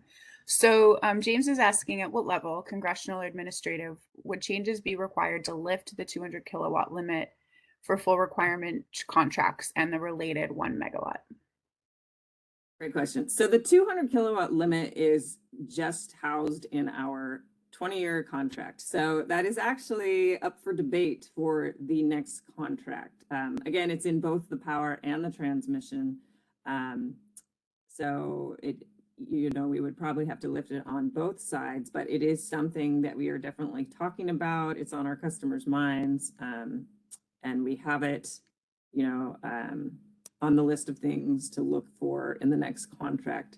If we wanted to change that now today, we would have to open up the current 20-year contracts and change that. And that is a heavy lift. And I do not see that happening today. But for the contracts post 2028, it is a possibility. Okay. Lindsay, you're very popular. We have a lot of questions. So I'm going to try to do these as quick as I can so we can stay on track. Okay. So Tom, go ahead, come off mute. You're ready. You're up. Just quick, wanted to thank Lindsay for taking the time today. Lindsay is my account executive, so with BPA. And one other thing I wanted to add that Lindsay didn't cover from the general manager's perspective of one of these utilities is BPA's power mix is super clean, like usually 95% or better carbon free. So from a manager's perspective, suggesting investment in a capital project for clean energy is kind of sometimes a tough sell to ratepayers that already think they're getting very clean energy, which they are. So that's the one other effect of a BPA contract on developing new resources. Great. Thanks, Tom. Appreciate that. All right. So Dan's question looks like it might be asked or answered in the chat, but I'll maybe quick, Lindsay, with knowing that there's a link with more information already in the chat. Basically, we know that drought is coming. California Southwest already curtailing power production. What is the BPA's outlook in that regard for Oregon and the Pacific Northwest? Wow. Okay. In regards to non-federal resources or just? I mean, I think just like there being less water, right? Which can curtail the amount of energy that can be produced, right? And then Adam already put in a fact sheet on it for what it's worth in the chat. Yeah, so we obviously watch that very, very closely. We have a whole, weather forecasting team. But in the event that, we do have a drought and we do have less waters running through the dams, that's when we're in the market too, and we're purchasing power to meet our loads. So whatever those prices are, we may be exposed to those at that time. And I'm hearing it's fairly high. All right.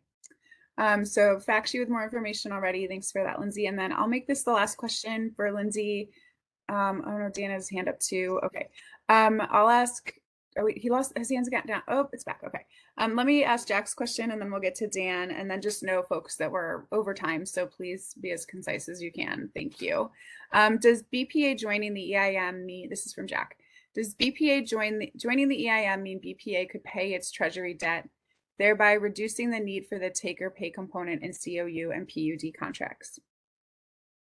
No, the revenues we will get from the EIM are very, very small compared to the revenues we get from these take or pay contracts. The idea behind the EIM is to just be a little more efficient, but the revenues coming from that, I mean, think in maybe, I'll just ballpark $60 million range, and our take or pay contracts are more like $2 billion range. So they're a very big deal to us.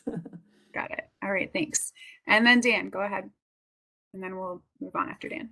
Yeah, hi, thanks. So the reason I'm curious about the future energy production from hydro resource is because I think we all know that for a third of the state, right, the COU territories, that the BPA contracts are the primary roadblock to adding more renewables.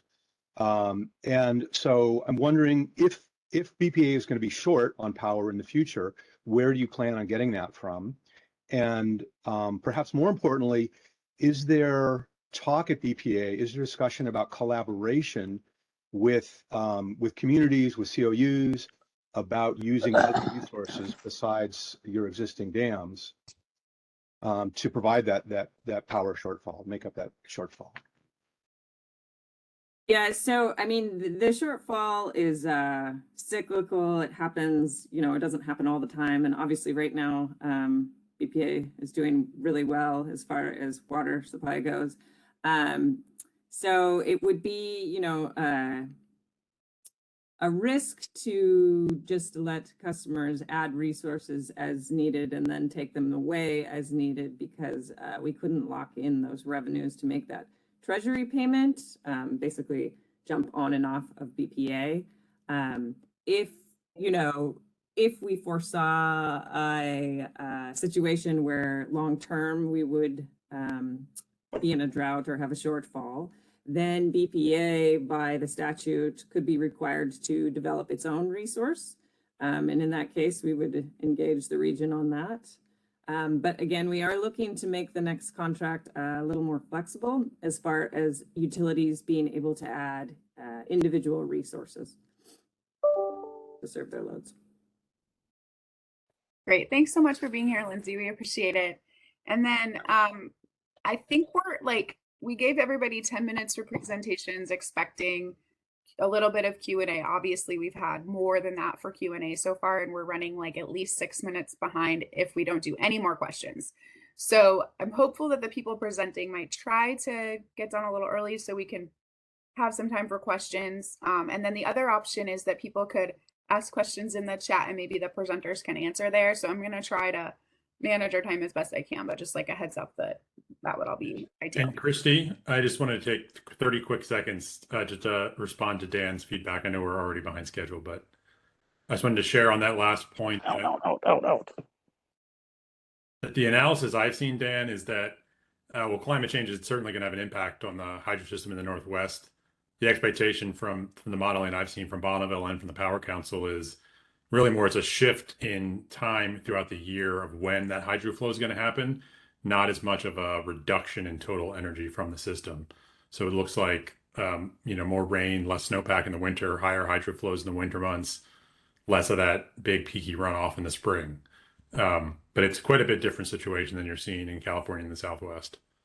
But take a look at the 4-pager there. I put a link in the chat. There's some good information there. All righty. Thanks for an excellent discussion. And just so everybody knows, following the presentations is our break. So we're going to have to eat up our break. Not really, you'll still get a break, but we'll move on. Ryan Sheehy with Fleet Development to talk about community solar projects. Ryan, are you with us and off mute?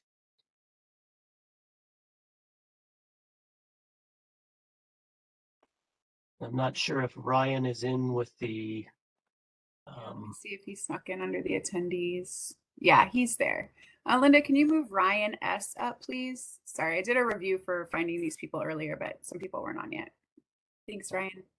Just give us a sec. And thanks, Linda.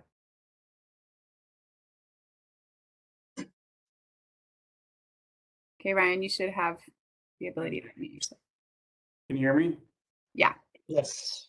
All right, great. It's not clear to me how to turn video on in this either, but that's all right.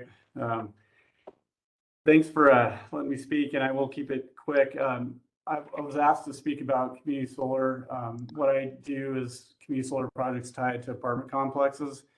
And I also do, through Fleet Development, large solar installations on those apartment complexes on the roof. So I'm really working in two different veins. They both have their own complexities and barriers, and I'd be happy to speak to others, to the rooftop stuff as well, which has its own unique problems. But just to cover community solar real quick, I was one of the earliest adopters of community solar.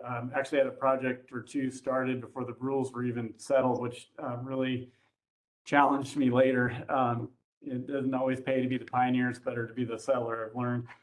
But beyond the normal barriers that you would expect with something that's, you know, ground mounted, a larger project. Our first project is 360 kilowatts and our second is close to 3 megawatts.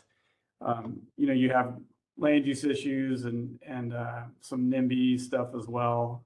But I think everyone is familiar with those.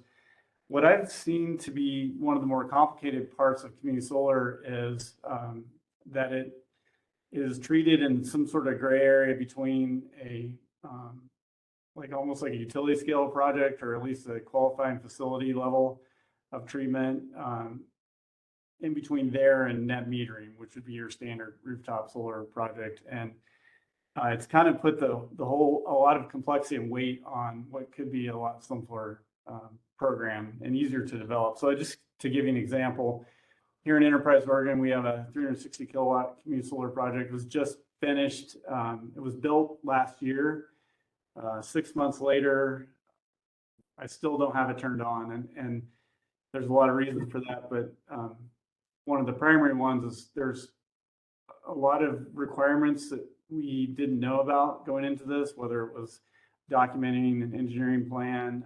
There's transformer requirements that are more similar to what a qualifying facility would have. Just as an example, in this area, you could put a 2 megawatt net meter project on a warehouse or something like that, and that would be pretty much a very simple application. You would build the solar project, the inverters would connect to the grid, and that'd pretty much be it. A 360 kilowatt project, so a third or a sixth of that size, requires grounding transformers that need to be custom built, and a digital recloser, basically a digital circuit breaker with some very complex programming, which we're still sorting through. And it's just a whole different ballgame. I'll admit that this is one of my first projects of this type, and so there's definitely some rickiness going into it, but part of me knows that this is a little more complicated than it needs to be. And I'd say too that we're figuring it out together with the utility. It is a new program.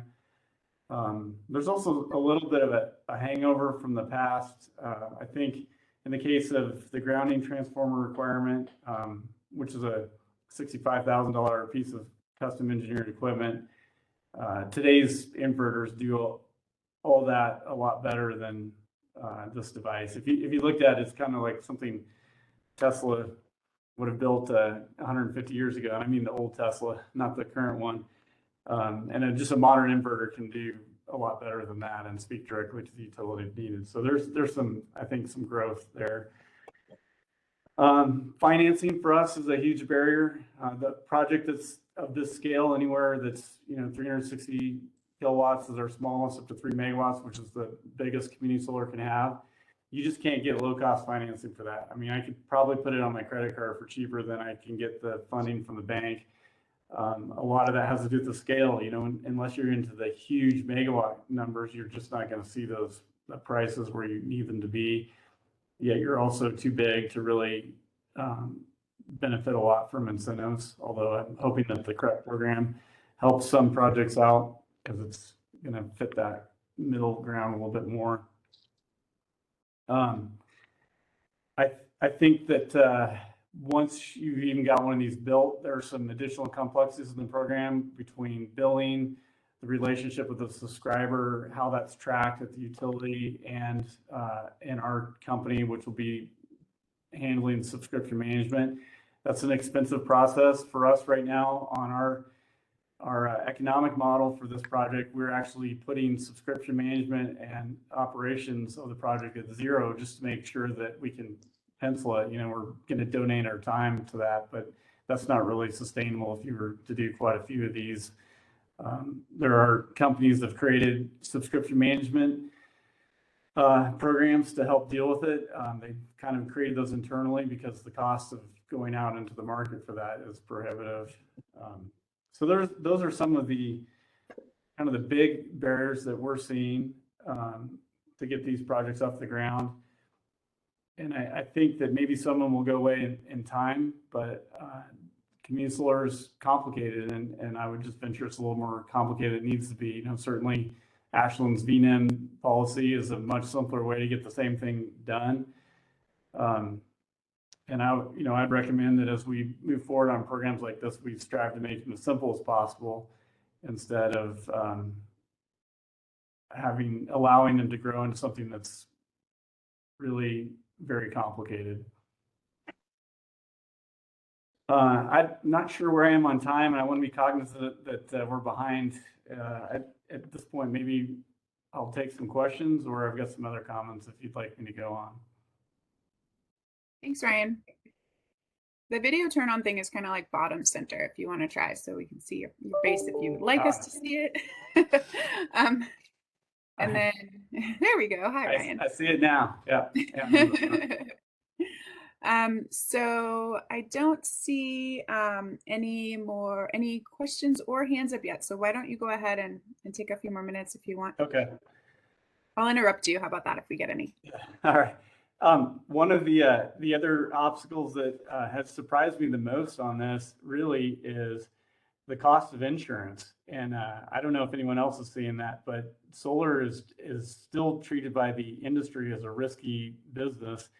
And most of the insurers out there will show you this picture of a partially destroyed solar project in Colorado or something that bore the brunt of a hailstorm, and it's an old grainy photo from 10 years ago. But that I'm seeing costs go up rather than down on the insurance, and it was a surprising component of the cost structure to maintain one of these over 20 years. And, you know, community solar projects have a 20-year contract with the utility. And that kind of brings up another thing that you've got to think about with community solar, and that is you have a declining revenue model. So solar panels typically show a 0.5% decline in production year over year. And yet at the same time, your costs are going up year over year, and then your contracted rate with the utility is locked. So you're really in a situation where when you go to get that financing, you've got to look at, can I still pay the mortgage at year 20 based on the declining revenue, increasing cost model? So your first year looks great. You know, the revenue may more than exceed the mortgage payment, but by year 20, that may not be the case. And that has really kind of complicated community solar financing. I think it's true for any type of solar project, but it gets exacerbated when you don't have the scale that you need at the community solar levels. One way we've looked at overcoming that, and I'll just throw that out there as a tip for others, is we're working with the banks to actually have the mortgage payment be higher in the front years and then lower, step down in the out years. And that's a fairly simple thing for them to do. But it definitely helps out on the financing part of it. And of course, getting grants in on the front side is really a significant boost for community solar. One thing that it's not all gloom and doom. I do want to say it is still a really awesome opportunity. Our project here in Enterprise, it's all the off takers for the most part are all local. They're apartment complexes and public buildings in the county.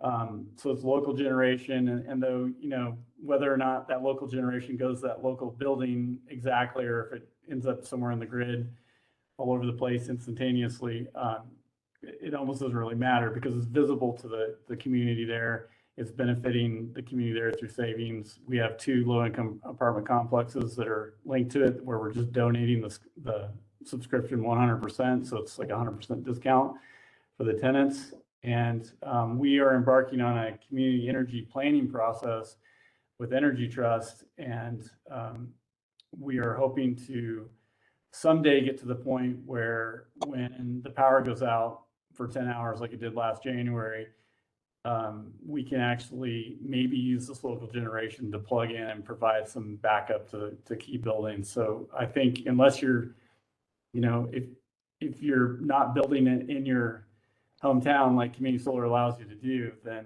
you really can't get there on that sort of resiliency. So it's not a player yet, but I'm hoping that in the future we can work with the utility to make something like that happen. Awesome. Thank you so much, Ryan. We really appreciate hearing from you. And we talked a lot about community solar last time, so I think it's definitely something that we'll be including in the report. Yeah. Yes. It's complicated. Yeah, it is very complicated, and I've struggled to understand it sometimes. I'm still not sure I understand how billing works. I've been thinking about it for 2 years. So, yeah. I would just like to close with that. In future discussions with this group, if anyone would like to talk about the difficulties of doing solar on apartment complexes, which I think is an important part of the infrastructure that needs solar. I have a lot of information on that as well. So I won't talk about it today, but. Great, good to know. All right, thanks, Ryan. All right, Ryan, I'm hoping you can stick around and see if anybody has any questions in the chat. I don't see any hands up, but if anybody has any questions for Ryan, if you could hang out for a second to see if anybody has any. Absolutely. Thanks, Ryan, and then we can move on to the next. All righty. Yeah, thank you, Ryan. And in addition to sticking around for questions, this is really great information, and we may try to pick on you as a resource for the broader work group in future efforts as we put the report together to get any other lessons learned and potential recommendations around community solar and developments on apartment complexes. So thank you for agreeing to take some time to share with us today. No problem. Thank you. All righty. All right, moving on. Gonna hear from Lori Hutchinson, and this one is we'll hear about some barriers, but Lori is with Obsidian, and Obsidian Renewables they're kind of a shining star in Oregon as one entity that has learned to overcome some barriers and really develop some really excellent projects. So with that, Lori, I'm hoping that you are a participant. She's in the right spot. She should be able to unmute herself. Yeah. Great. Okay, so Lori, take it away. I think I'm on. And I had just one slide, Rob. Thanks, everybody. I think, well, the next slide, actually.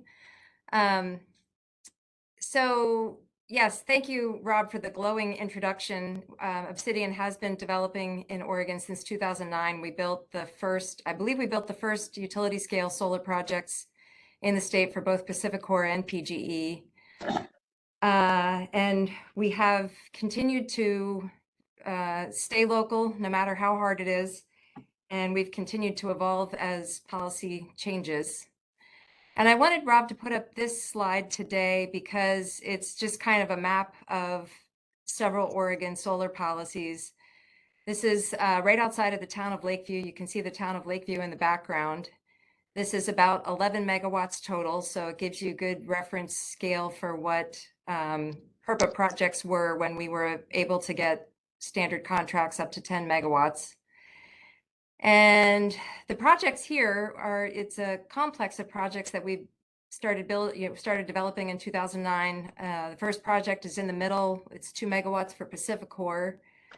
To the sort of bottom side of the picture, there are 2 smaller projects that were built under the short-term feed-in tariff program in Oregon. Those are both less than 1/2 of a megawatt.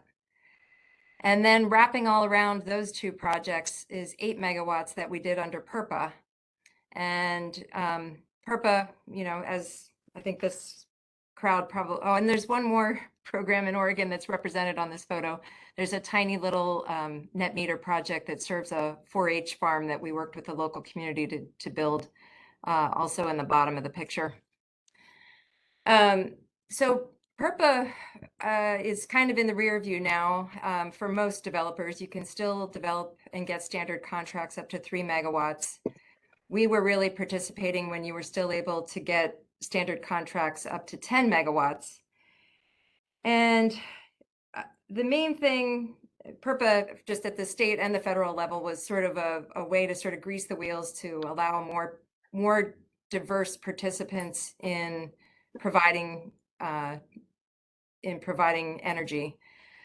And it really worked. And here in Oregon, we had a very successful PURPA wave between about 2014 and 2019. And the drivers of that success were basically the solar industry had matured enough that we were able to compete at avoided cost.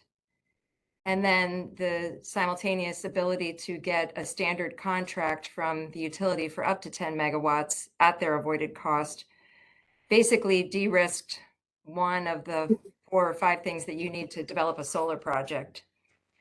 And so I think our experience, like a lot of developers, was we took more risks. It was pretty common for PURPA developers in Oregon to request contracts and then try to prove out the concept with all the other diligence that you need to do, the interconnection studies, the land studies, cultural studies, and, the local permitting.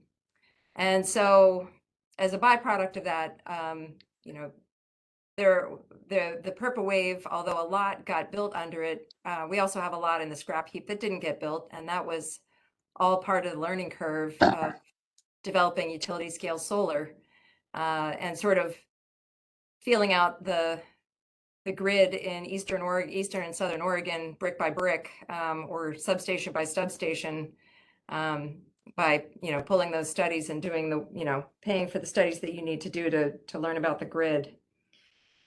So I consider the short-term Purpa program in Oregon a big piece of where we are now with utility scale solar. It coincided with prices coming down, on the more grand scale, but it also drove a lot of the learning. We were able to build out, several developers, not just ourselves, were able to build out, portfolios of 10 megawatt projects that brought the experience that was needed, both within the utilities. When I contemplate, the first utility interconnection meetings that I sat through in 2013 versus, where we are now, there's just a greater level of sophistication and understanding of how we incorporate diverse sources of power. And then just other things, I was really relating to some of the discussion about AHJs, the permitting authorities and their learning curves. And I even recall, while I was wearing a hat as a representative of OSEA, the State Industry Association, I remember an Eastern Oregon code inspector calling me and saying, I'm getting applications and who can I talk to? Like, I don't know how to evaluate these things. So we kind of where we are now with the wave of larger utility scale solar stands on the learning that we did between 2014 and 2019 with these Purpa projects. Purpa was rolled back by the Public Utility Commission. I think it was premature. It was, that basically it kind of, the utilities were pushing back on the numbers of Purpa applications they were seeing, and the Public Utility Commission fell in favor of the utilities and cut back the cap for the ability to get a standard contract. They cut it back to 3 megawatts, and that was in 2016. So basically, people who had contracts in their hands then were, had a few more years to build out those contracts. And so the end of the Purpa wave was basically at the end of 2019, when those projects were either built or they fell into the scrap heap. Like a lot of developers, we have evolved. When we saw that Purpa was dying in 2016, we decided to go bigger. And so we did put in an application. It took us a couple of years to get it together, but we did acquire some land and put in an application for a project that has gone through FSEC and now has its site certificate. That's a really audacious thing to do for a company of our size. So sticking to Purpa, I wanted to just quickly go through some barriers that I think apply to small scale in general. And I mean, the main thing is, and I don't think actually too many people have spoken too much to it today, but like the scale of interconnection requests to the investor owned and to BPA is just off the charts from where we were 5 years ago. For example, we have a smaller application in with PacifiCorp in Lake County, where we've built several projects. We've usually been one of a handful of projects in the interconnection queue, and there are 3,000 megawatts just in that study area that PacifiCorp is looking at. And that's mainly larger projects. Some of it's on behalf of PacifiCorp themselves. They're looking at doing pump storage. And so the access to the grid for these scale of projects is kind of a, it's a pretty precise shot right now. There's so much power trying to get out of the the less populated areas of Oregon and back to load area, and the problems that we're seeing all over the country with transmission and an old grid that's being, that we are, we're investing in as we go, but to the scale of bringing all this power out of Eastern Oregon or Wyoming or Montana, that's a much greater thing that's needed. So I suspect that small, there won't be a next purple wave, even if we fixed all the other problems without sort of a lot of thought about how we integrate this as to how the grid is working today versus 5 years ago. Great. Well, Lori, we're just past the 10-minute mark. Okay. Do you have anything to wrap up, and then I'll see if we have any hands up or things to address. I guess my wrap up would be what PURPA really did was remove some obstacles, and that was a great benefit at the time and while we were on that learning trajectory. And so I guess my main thought of what we could do going forward from a policy perspective is to think about where things are not yet economic, but they are still desirable. And, there are several things. I know somebody's going to speak to dual use. Another one of the things that we could speak to is the silo between land use and selling commodity electricity. We are not incented to use land as densely as we possibly could. And yet, if we're going to keep building out as much renewable energy as we need, at some point, it needs to become economic to think about doing these projects more densely. Okay. So Great. I can wrap up Thank with you. that. Thank you so much, Lori. I don't see anybody anybody else with hands raised, but if you want to visit in the chat, there might be there is at least one question for you in the chat, if you wouldn't mind checking that out and trying to answer it. Angela, I see your note. That person's up in 3. The next person up is Maggie, but I'll make sure that we get that person elevated in the meantime. And then Maggie, whenever you're ready, and Rob, whenever you're ready for Maggie to go. Great, thank you. All righty. Thank you, Lori. That was really informative. Nice to hear about some projects that succeeded. I know there's barriers as well, but yeah, so moving on. Developing tribal projects. We have Maggie to talk to us about that.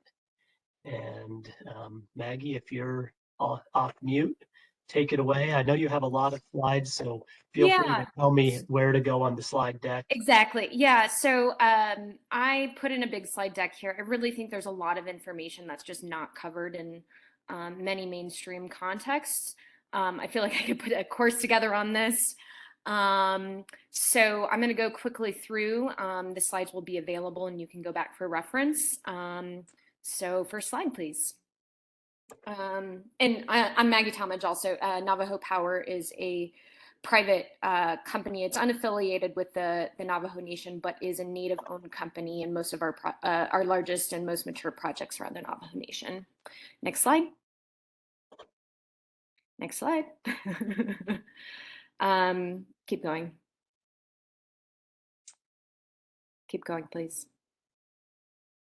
So first and foremost, I wanted to provide a little background on tribal sovereignty and federal Indian trust responsibility for those that are unaware.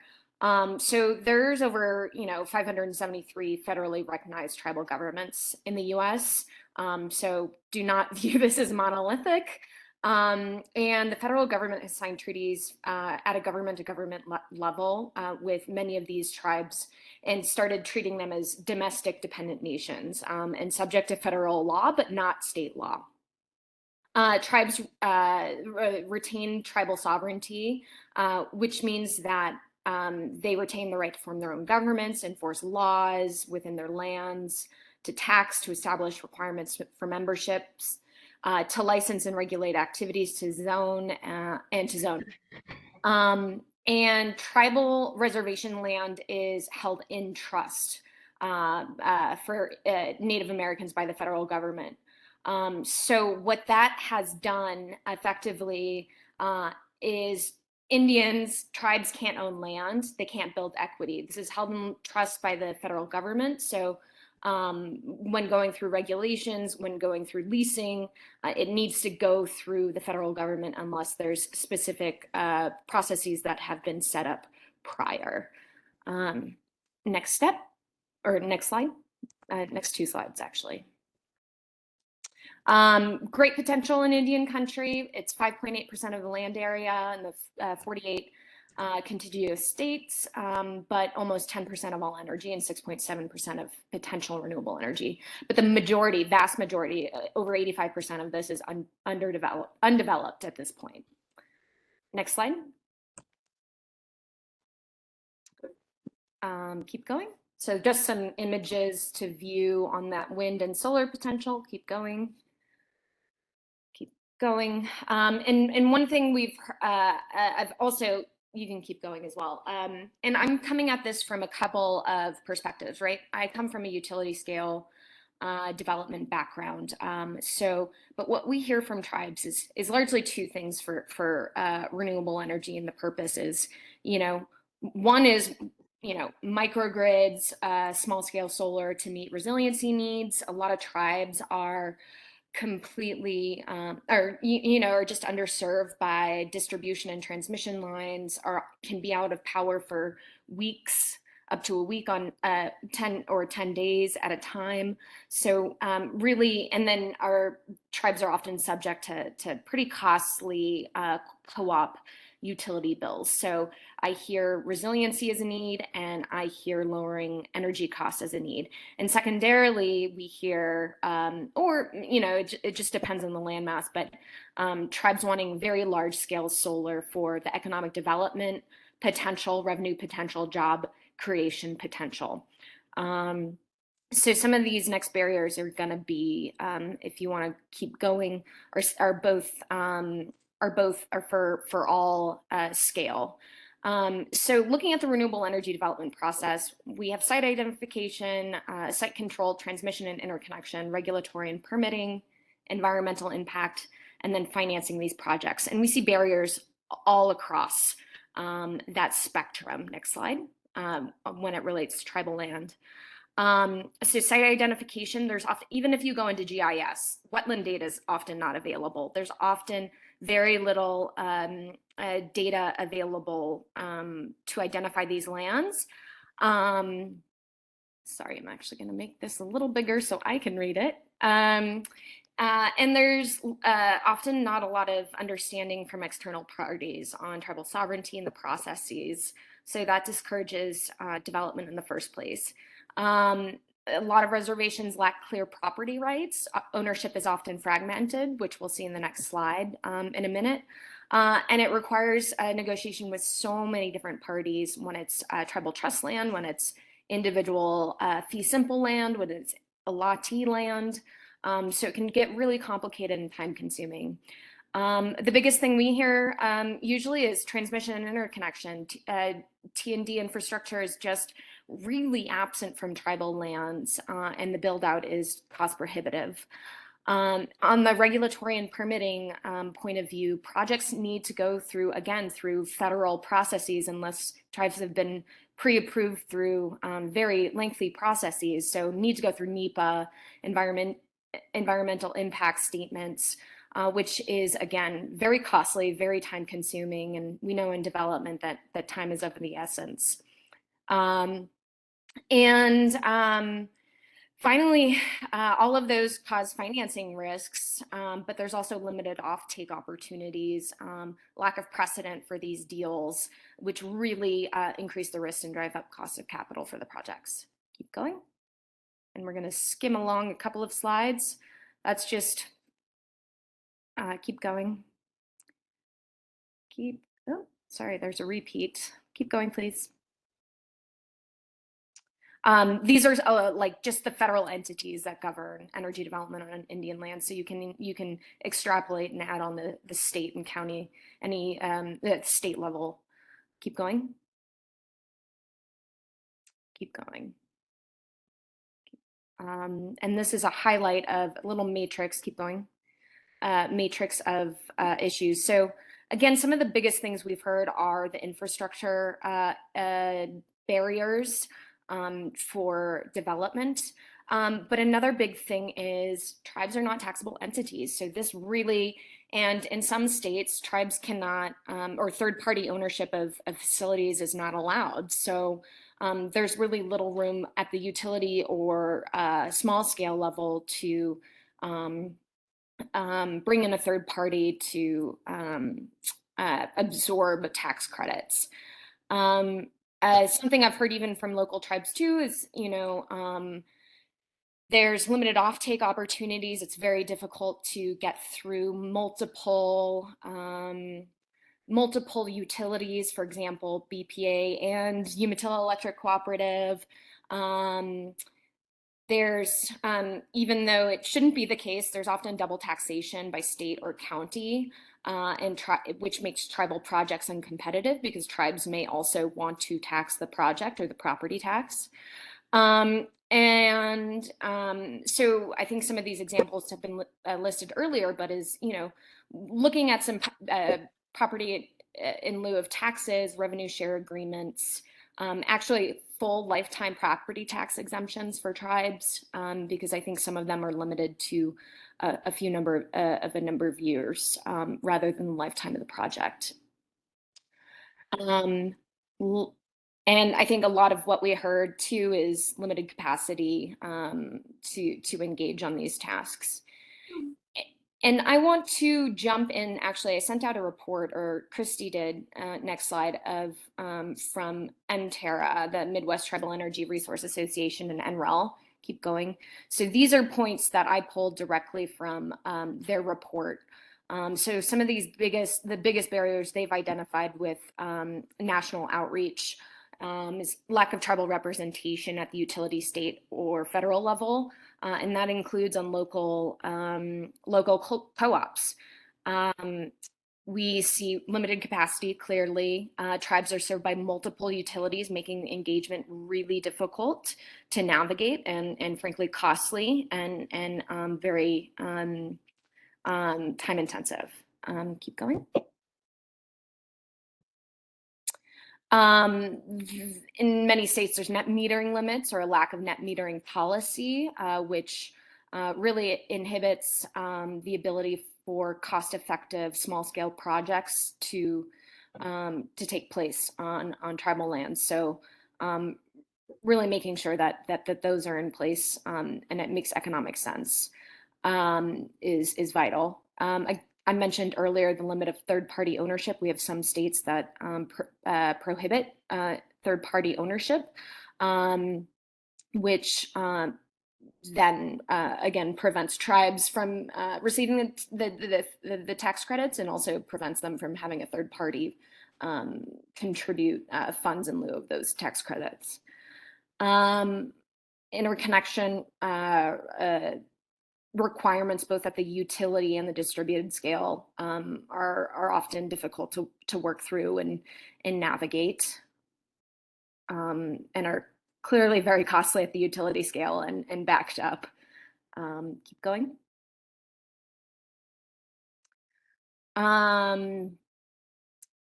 Let's see, some of these other ones, tribes being served by local co-ops, it makes it difficult, particularly if they have no seat on the board, to really have a say in the policy making unless they go to FERC.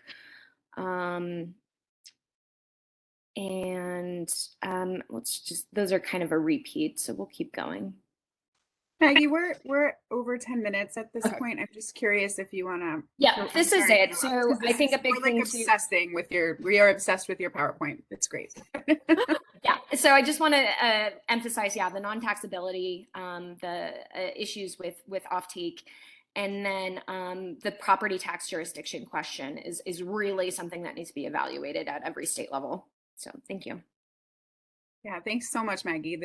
We like literally, I have somebody being like, can we just like use Maggie's stuff in the report? This is so good. So thank you. Does anyone have if anyone has questions in the chat for Maggie, that would be a great way to handle it. We are 20 minutes over. I tried so hard. I don't know where I went wrong, but so we're 20 minutes over. We want to give the break at the time that we suggested. If Dugan, I'm sorry if I'm pronouncing your name wrong, and Jed are cool with it. So I would love it if they could like give a signal to me that they are cool with us taking a 10-minute break and coming back to their 20 minutes of presentations.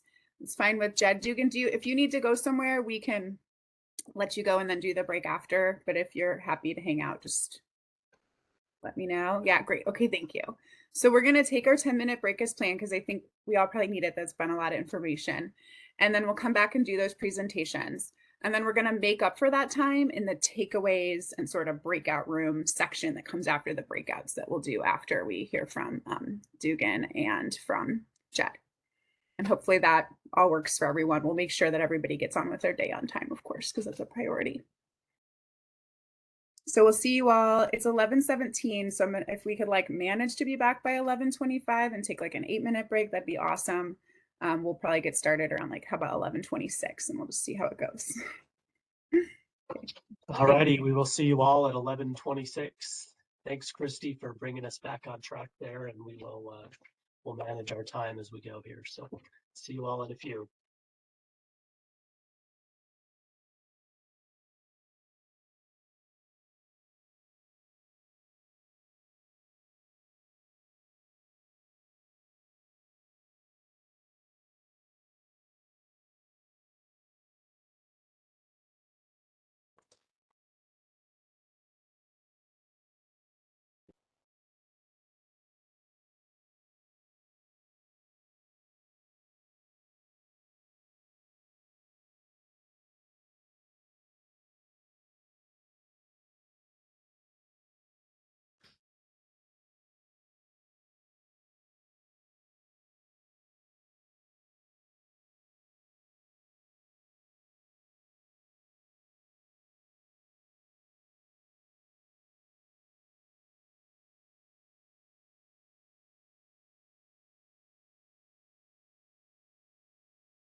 All right, it's 11:26. I'm hoping people have made it back and got to do what they needed to do. I fed a cat, which will hopefully help my next hour and a half or so.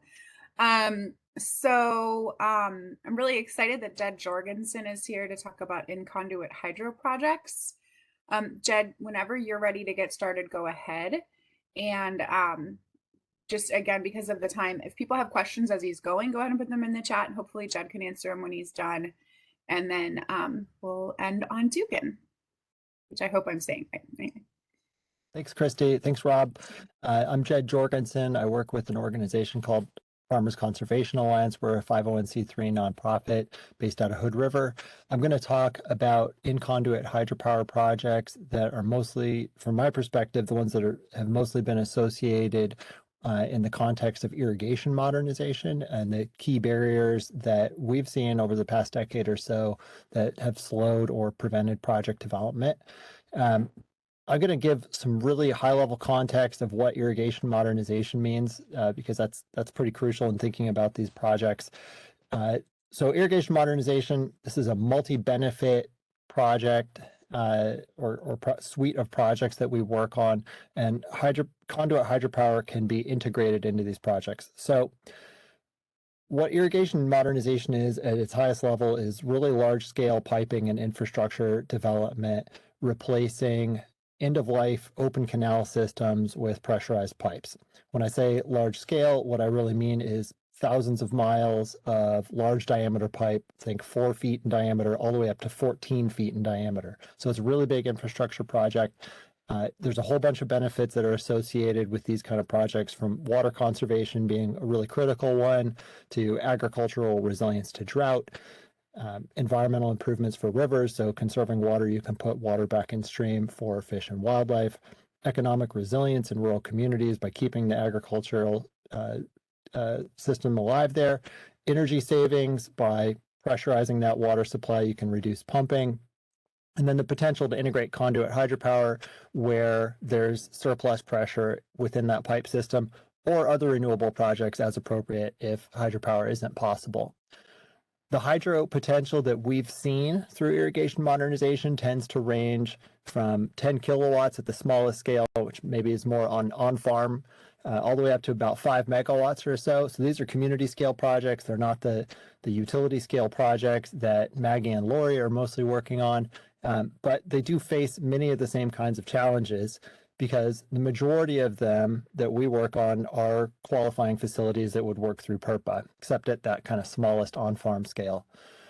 When we look at the opportunity across Oregon, there's maybe about 30 to 50 megawatts of capacity potential across the state if all the possible projects could be installed associated with those broader modernization opportunities. So these aren't significant from a grid decarbonization perspective, but they are very significant, or they can be very significant locally, because they can provide a revenue stream back to an irrigation district that helps to increase the pace of that modernization and all those other benefits. Those revenues get reinvested in projects that provide further benefit to that community. So we see a lot of different opportunities with these projects, both for new ones and for the existing fleet of irrigation district conduit hydropower projects that are out there. And in the state, there's already about 35 megawatts. So, there's about 35 megawatts there. Maybe we could double that with new projects. One of the coolest opportunities that we see is that these tend to be a relatively large generation source, again, from that community perspective, but with a relatively small footprint compared to, solar. This is a building that could have a 5 megawatt generator in it. And sometimes that generator might be relatively closely located to a rural community. So there's an opportunity to have that function as the backbone of a resilient power system, potentially energizing all or part of a utility feeder that could serve critical facilities during a public safety power shutoff event or some kind of other outage, potentially for a natural disaster of some kind. Doing that gives you an opportunity to maximize the value of that existing resource or a new resource that's being built. And if you're able to power several critical facilities that might be on a utility feeder, you might be able to do that at less cost than adding solar and storage at each of those facilities individually. Instead, what you'd be looking at would be adding storage at that hydropower plant and maybe adding some switching at the substation or elsewhere on the utilities distribution or transmission system to enable that power flow to operate and be integrated into their outage restoration plan. So there's a really great example of this potential that I think is interesting over near the Redmond Airport in near Bend. So Redmond, that airport in Redmond is set to be the state's emergency command center in the case of a Cascadia earthquake. There's a North Unit Irrigation District canal that runs right by the airport, just to the east of it. There's a potential opportunity there to build maybe a 1.5 megawatt hydropower facility right next to the airport there. There's also another potential hydropower facility that could be built about a mile away that would be more like 2 megawatts. Further up the road, there's a 10 megawatt solar facility. A little further up the road, there's another 3.5 megawatt hydropower facility. So within a relatively small radius, you have all of these facilities that potentially could be leveraged to keep that Redmond Airport site and other critical facilities in that area energized during or shortly after a Cascadia event.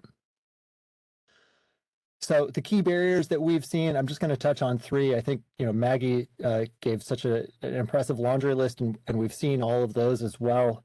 But the top 3 for us: low PPA prices or power purchase agreement prices. So success in the context again of irrigation modernization means getting close to 8 cents per kilowatt hour on a sustained basis over time, not accounting for inflation. Again, the goal for these projects isn't to just survive, it's to be able to reinvest revenues into that bigger modernization picture to accelerate those community benefits. So what we've seen over the past decade generally is that markets have been in flux, but they've been generally trending downward. I think it's really hard to know where things are going to be headed in the next decade. There's a lot of different competing forces at play. What we've tried to do is think about if there's ways to have a side door to take full advantage or take more advantage of the additional benefits and the resilience benefits that these projects can provide. So the community-wide green tariff pathway that was created through House Bill 2021 last year gives a way for a local community to try to secure those long-term energy resilience benefits, as well as the economic or other non-energy benefits that can be provided through an irrigation district conduit hydropower project or any other local or regional project.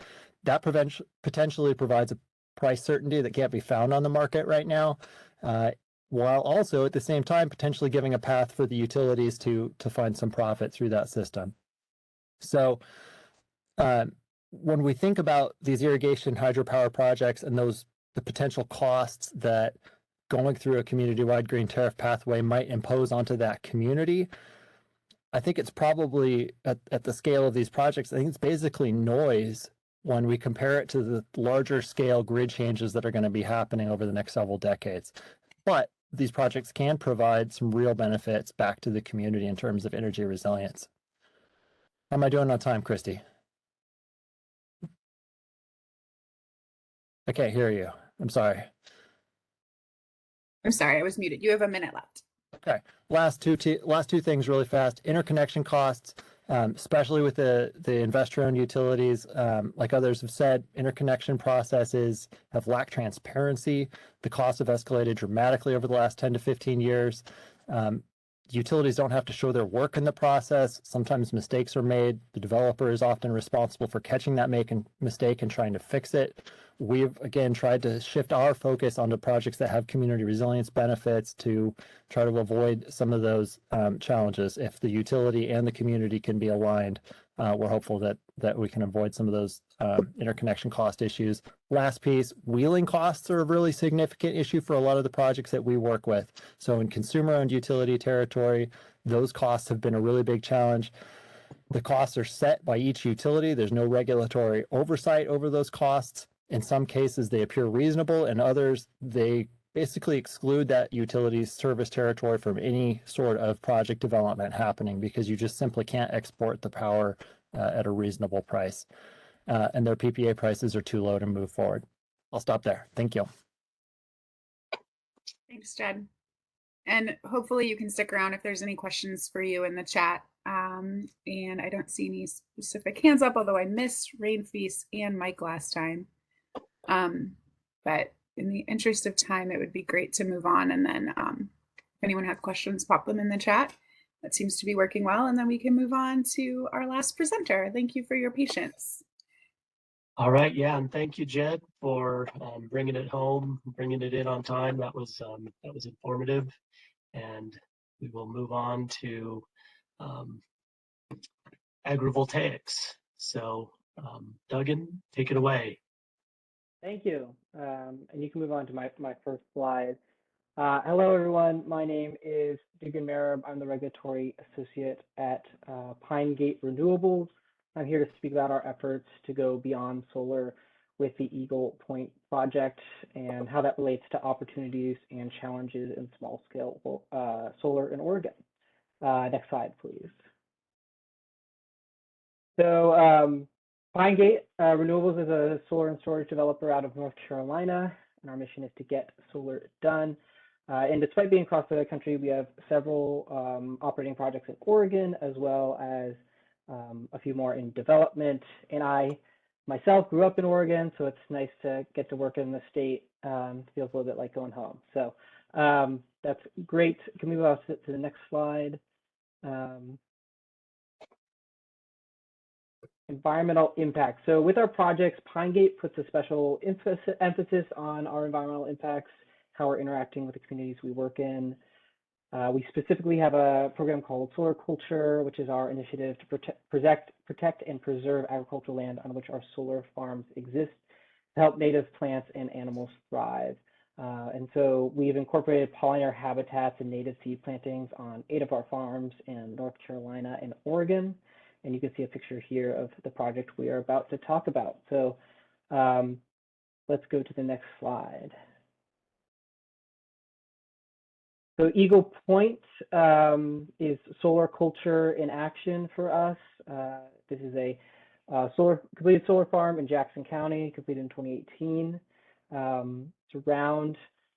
It's on around 50 acres of previously vacant brushland, has a nameplate capacity of 9.9 megawatts of solar energy with enough to power about 1,500 homes. When developing the project, we decided it would be a great place to try something new as part of our new solar culture initiative. So we worked with a ecological services firm to choose a native seed mix and worked with a local firm, Understory Consulting, to implement that vision. This site includes native flowering plants that provide great forage for pollinators, including bees that are actually brought to the site by our partner, Old Soul Apiaries. You can see actually John, who runs that without the beekeeping suit over there because he's the professional. We actually have 57 apiaries on site, so 57 hives that use the site for forage and make agricultural products like honey and beeswax and queens. This type of use is also currently being studied with a partnership with the National Renewable Energy Laboratory, or NREL. They currently have a 1-acre plot that is studying this site.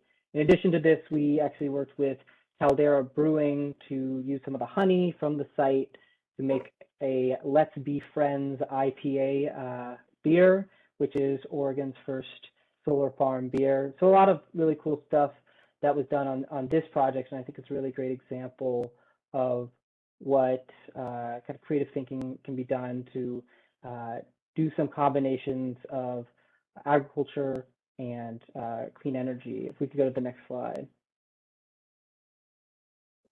So, well, here's a photo of everyone cheersing the beer, first of all, which we're very excited about. But Eagle Point came together through a lot of hard work, both on the Pine Gate side, but also especially our partners on the ground. This took a lot of work to, come up with this plan, get these native seeds, do continuous management of the site, which is another issue in dual use. And so the benefits of dual use of projects like Eagle Point, of course, are the clean energy, but also, when we're specifically planting different seeds, the normal, I guess, the status quo is planting turf grass. And so planting these more native grasses means that we don't have to mow as much, which is a benefit to the developer or the owner of the project. There's productive use and restoration of underutilized land. Again, this was vacant brushland before it was utilized for this project. There are ecological benefits of native prairie, which I'll mention in a second. And also other things you wouldn't maybe especially think about, supporting local native seed farmers and supporting community native plant conservation goals. Of course, you need demand for there to be a business around producing native seed and producing these very valuable and you know, getting rarer seeds. So these projects really provide that demand. Supporting local small businesses like Old Soul apiaries and producing agricultural products, and providing forage for pollinators who benefit other agricultural operations in the areas. You know, there's not just the bees that we're specifically putting on there. There's other benefits to other farmers who have who need pollinator services. We actually just talked to Sean Prive of Understory Consulting, our on-the-ground managers, and they're currently contracting with local farmers to grow a seed mix that will be partially used on Eagle Point and some government projects. And he said that it has allowed for collaborations between NGOs, local farmers, state and federal agencies that could have never otherwise existed. And it's hard to put into words how beneficial it is to put both restoration practitioners and local farmers together for this benefit. Next slide, please. Here's just a quick list of all the ecological benefits of doing this kind of development where we're combining clean energy with this very important pollinator native seed work. Next slide, please. In terms of challenges, there are a lot of challenges with doing this kind of work. This especially was a novel approach when we did it back in 2018. There's a large time and monetary commitment in that novelness, and especially a large upfront monetary cost of doing this different type of seeding, doing a lot of hands-on management in the first few years of trying to get the native seed to be the dominant seed on the site. In addition, of course, we're trying to not have our plants be supplanted by weeds. There are site-specific issues. Each site is unique. There's difficulty enacting these issues on very large sites, given, first of all, the upfront cost, but also sometimes just the availability of native seed. It's not even a cost issue, it's a supply chain issue, because demand for these native seeds has been low for so long, and trying to get enough for a big project can be difficult. One challenge specific to these projects in Oregon are the current land use rules. A lot of good sites to interconnect or places to place a dual use project, given that their agricultural benefits and the soils they sit on, under the current regime only allowed 12-acre projects. There is a carve out for dual use specifically, which if the locality you're in creates a pathway, could allow you to build up to 20 acres. And while it's nice that there's a carve out, 20-acre projects really aren't that viable in the market, at least in our perspective, given their small size and lack of economies of scale.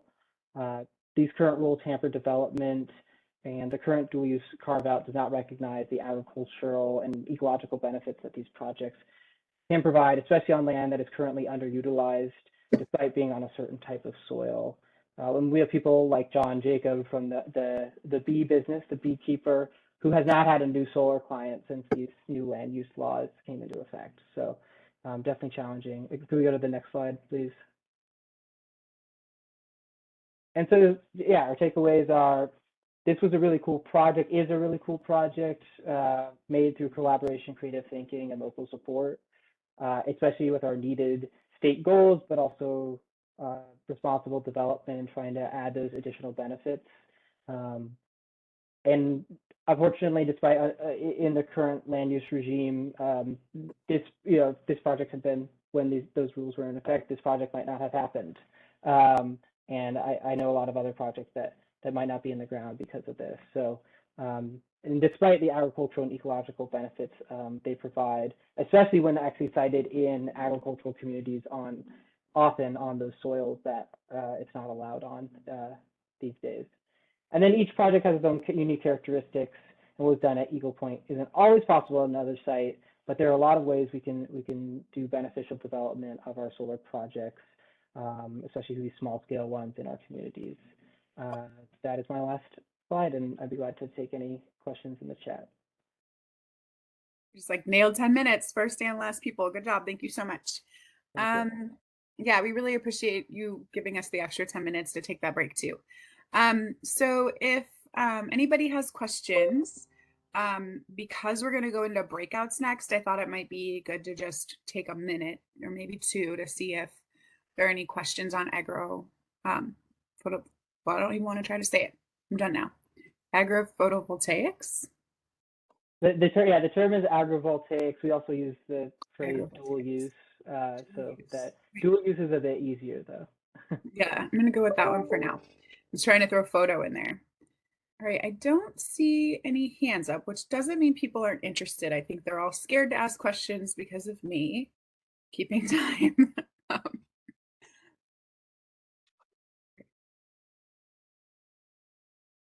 Oh, Diane has a question. Go ahead, Diane. Hi, yeah, Diane Hinkles for Small Business Utility Advocates. Thanks so much for this. And it came nicely after the Obsidian presentation. So thanks for that order, Odo. Why wouldn't most solar projects like be agro, these dual projects? Most are like all of them that are on ground mounted. Yeah, I would say, I mean, I noted in my presentation, first of all, this is a newer thing. This was not done before. It is sometimes challenging to get the costs down and make the economics work out of putting these, getting this native seed. Again, it can, because isn't in great supply right now, it can be hard to get that. We do different, we have kind of different levels of what we do. So a lot of our sites will, sometimes the best we can do is getting kind of wildlife permeable fencing in. We can do projects with the native seeding. We actually have a few projects in Oregon that actually have sheep grazing on them. So there's whole different levels of this and what's appropriate for the project. I'd say, especially with the larger projects, it's hard to seed hundreds, if not thousands of acres with native seed. And it's just a reality of kind of both the cost, but also just the physical difficulty and technical difficulty of doing that. So I'd say that's it. Also, yeah, any development, in the past, like prior to maybe the mid to late 20 teens, this wasn't really a thing before then. So I think that might be a reason why as well. Thank you. Thanks for response. And then Angela, go ahead with your question, and we'll just make that the last question if people can survive my continued attempt to get us back on time. Actually, I just wanted to add on to Dugan's reply to Diane. Right now, Diane, the biggest reason there aren't more agrivoltaics is because they're not allowed under our land use system. It's only 12 acres and under, and projects aren't financially viable with 12 acres and less. So that's really the #1 reason in Oregon. Great, that's helpful. Thanks, Angela. So I do want to just make sure folks know that we went ahead and moved the attendees. We have about a dozen of them that are watching our group talk today up to panelists. This is John. I'm sorry. I've been trying to get my hand up, and maybe that hasn't shown. Oh yeah, I just now see it. I'm sorry that I missed it. Okay. Hey, thanks. So I guess a couple comments and then a question or two. But I'll make it quick. Thank you again for this presentation. I remember seeing something very similar in around 2018 and finding it interesting and fascinating. I also just have to say, agrivoltaic is not forbidden by Oregon's land use laws. It's absolutely available. There's nothing that keeps people from doing it. What they don't get is an extra credit for it. And so I just have to push back and say that land use laws inhibiting agrivoltaic activity is, in my opinion, just wrong. It's mistaken. But here's a question: do ordinary, and I'm not asking to any insider secrets or anything, but what do customary lease agreements with property owners look like? Do they typically have limitations on who can enter that land or who can do things on that property? And I mean, are there any covenants or items like that that are customarily found in those lease agreements with the private property owner?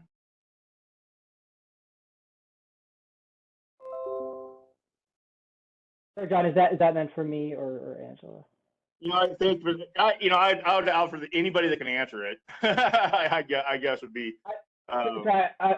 So, like in this case, in terms of like the beekeeper getting on site, or I'm a little confused on what access we're talking about. Let me give so a little context, I guess. I remember talking to the executive director of the Oregon Agricultural Trust and saying, hey, we've got these projects, they're out there on some pretty productive farmland in the valley.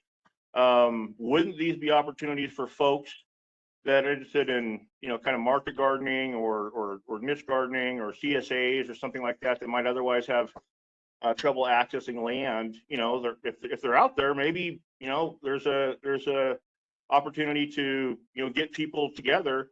And one of the questions was, well, what are they constrained from doing that by the lease agreement? And so, yes, I guess that's the question. So, for instance, if Pine Gate had a project and you're releasing land from a private property owner, let's just not even say Pine Gate, let's just say whoever, right? Would that lease agreement have anything that would constrain me or some other third party from having access to farm that property, or is it customarily be the operator of the facility that would conduct the farming activity? Yeah, I would say, I mean, it is really site specific.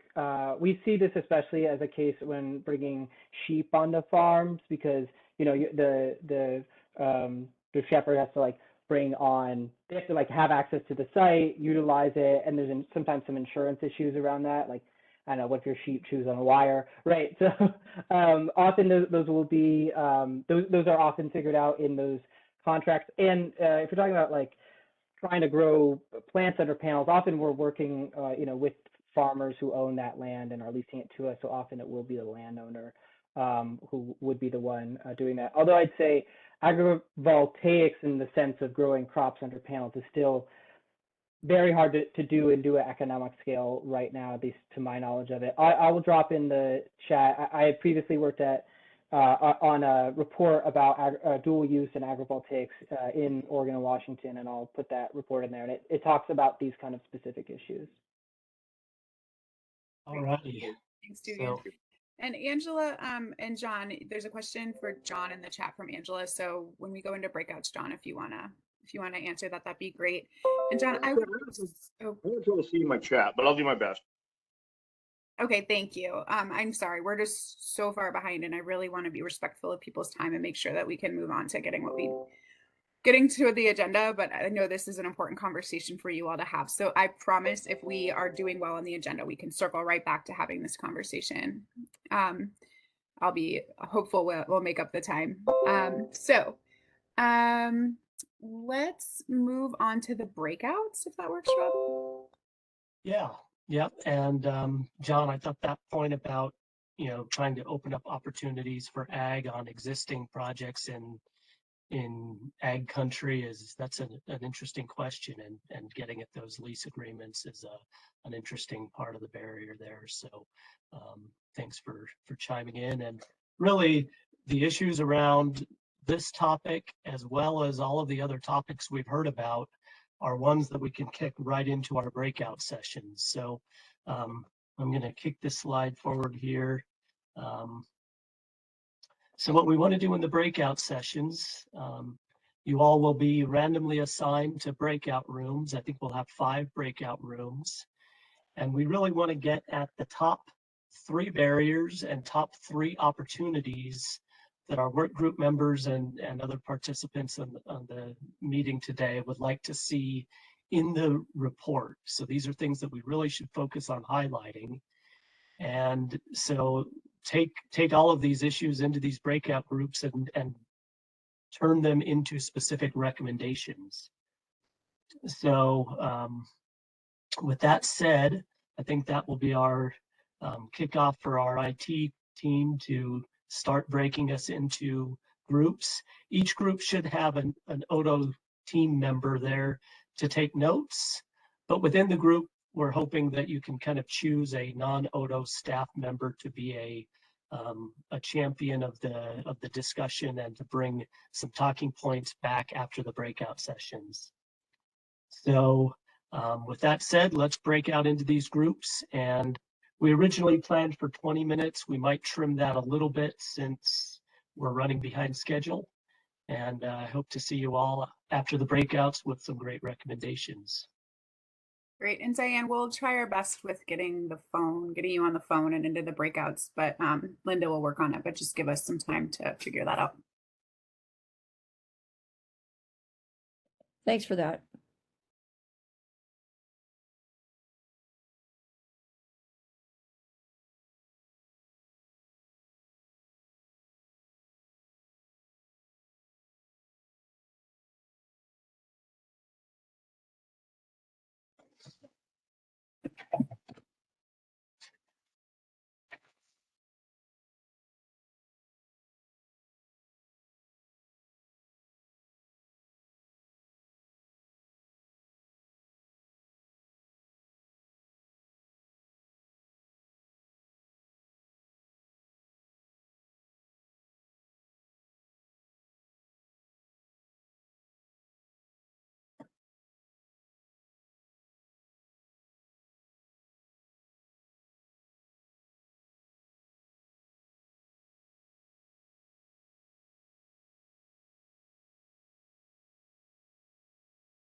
Hi all, can you hear me?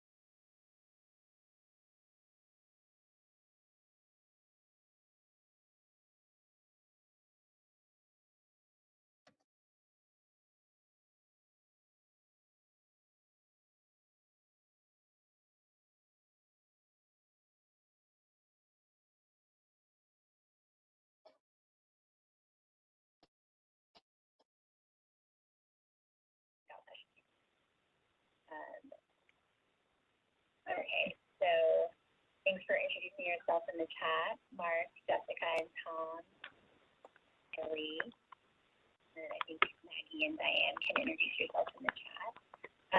So does anybody want to go first? Start a little round table here in this breakout on what your thoughts are on the top 3 barriers and top 3 opportunities that we should be thinking about highlighting in the report? Any volunteers?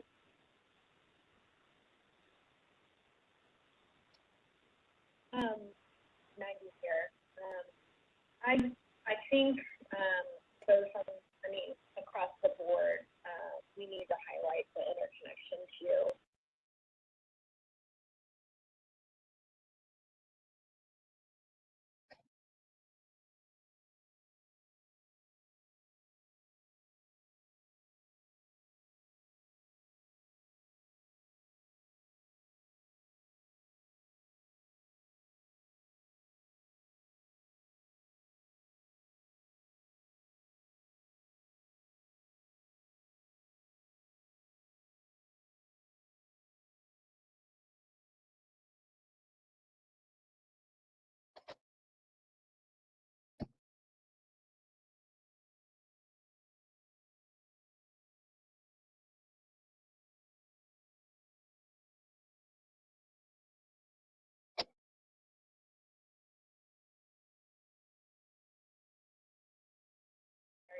Go ahead.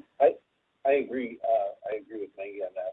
We're just trying to build a really small scale, like 2 megawatt facility down here. We have a lot of landfill spaces, south facing, perfect slope for this. We've already got some feasibility studies, but the avoidance cost is way too low.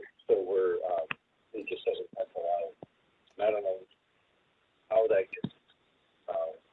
Other than grants or outside funding, it just never gets built.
All righty, we're back. It was similar in other breakout rooms. The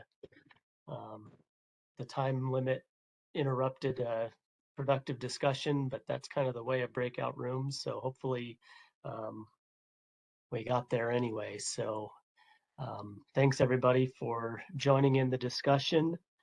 And I think now what we want to do is try to boil down these takeaways and just discuss kind of a roundup of what happened in these breakouts. So is there a volunteer from group one to share takeaways? Yes, Rob, I will be doing that. So I can go through. We had in my group, in addition to myself, we had Representative Owens, Mike MacArthur, Brooke Brownlee, and Joshua Bossevin from Climate Solutions. So top three opportunities. We didn't really settle on the top three. We talked about a lot of things, so I'll just try to cherry pick here the top three.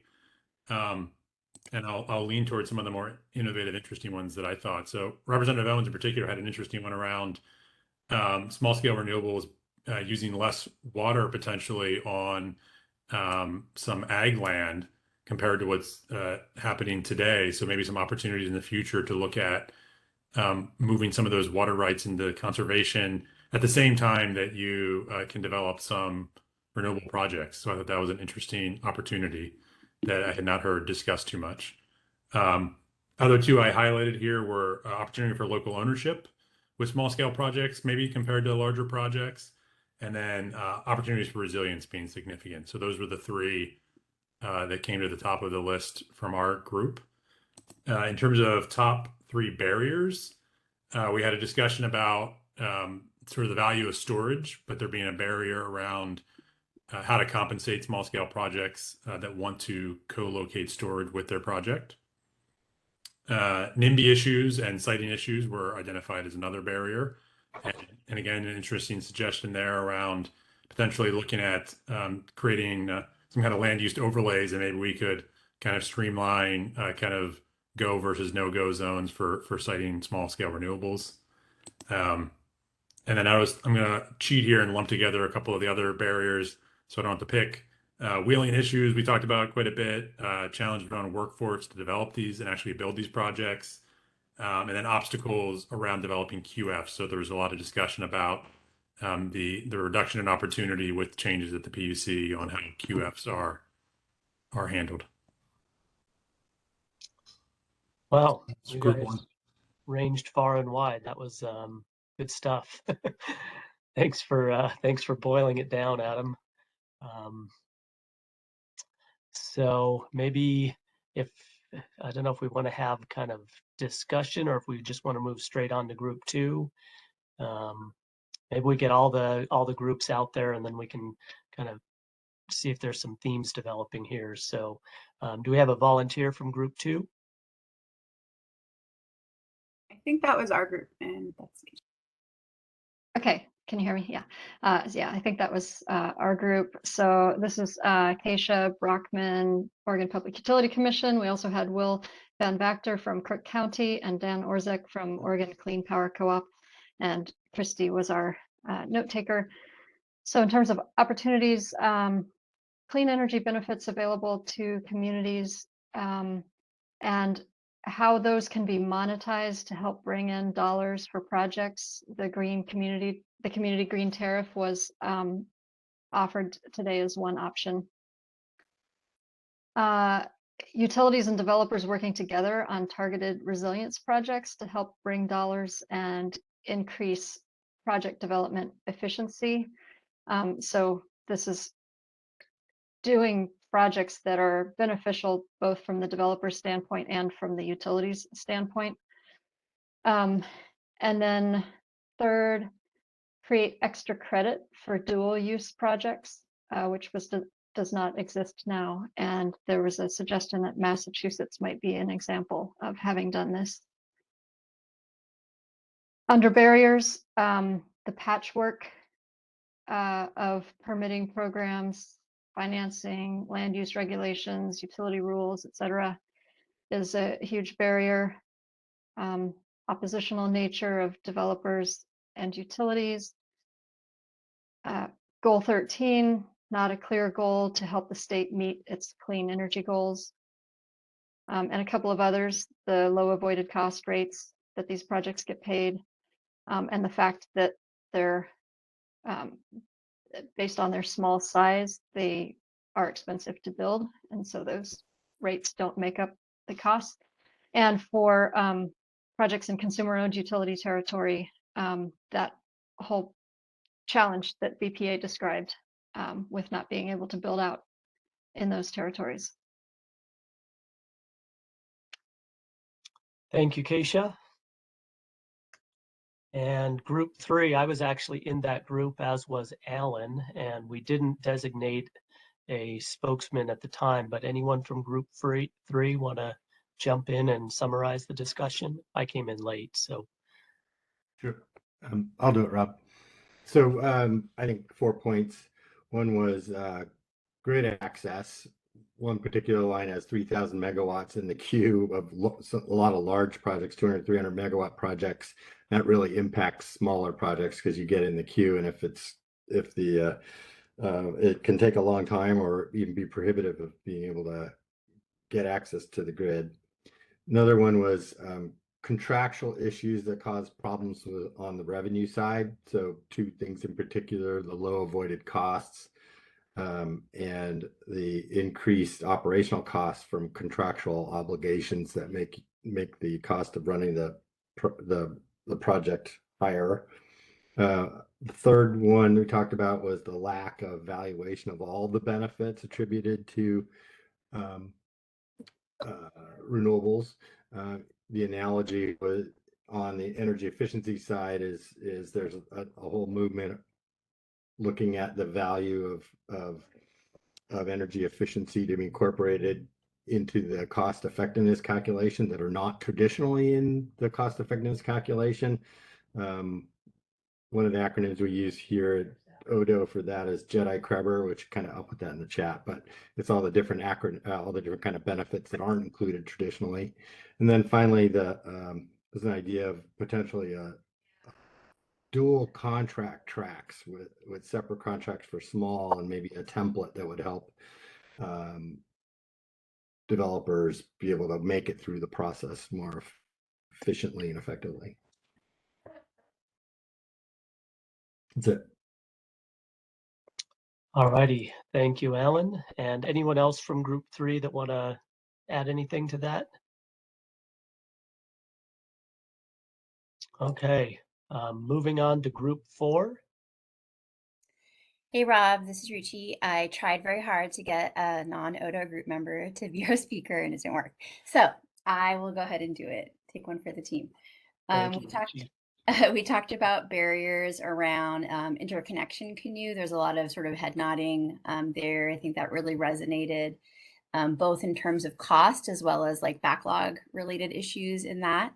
And solution wise talked about how there needs to be greater coordination and potentially some reform there. And we also talked about an example about smaller projects like a 2 megawatt facility that has a lot of benefits outside of potentially even the energy piece. The example, and it was Mark, if you wanted to share more about it, was a really interesting project example where they have a landfill that has the appropriate slope that could accommodate solar, but without significant outside funding, there is not interest among the utilities or developers to develop that type of project. And some of the reasons there is just the cost of it being a 2 megawatt project, economies of scale, I think, as well as right now, consumer-owned utilities are sort of long on power and don't have an articulated need for that power. Although there was some solution-wise, potentially some interest from exploring something with PacifiCorp down the line because there might be some new transmission coming in nearby the landfill. So there's sort of the barrier and opportunity there. The other one that was an area of discussion was needs around permitting and land use. and that was both for general built environment. So I think some of the questions around that one of the presenters brought up as an example for the city of Portland, but I think that extends outside of the city as well, just in terms of having a better understanding of the opportunity in the built environment. I think some of us might be familiar with that Google Maps tool that shows you about like where solar might be a good fit. But something that's more specific for Oregon that incorporates more of the data to understand the opportunity in the built environment was a solution there on the sort of permitting side. And then for the barrier around, articulated barrier around permitting and land use, there was interest in better synergies with current science, especially with agriculture, and having a better understanding of how to allow for multiple use opportunities in places. And so then I think the other one to note is interest in the third workshop. So there's, I think, already sort of a tee up to this interest in understanding costs and rates and how we can do a better job of capturing the potential benefits with jobs and economic development, having a better understanding of COVID firms that might be involved in projects, what we could do to better coordinate data across government to understand those benefits better. I welcome anyone else from work group 4 to add anything I missed. Mark, Maggie, Diane, Tom, Jessica.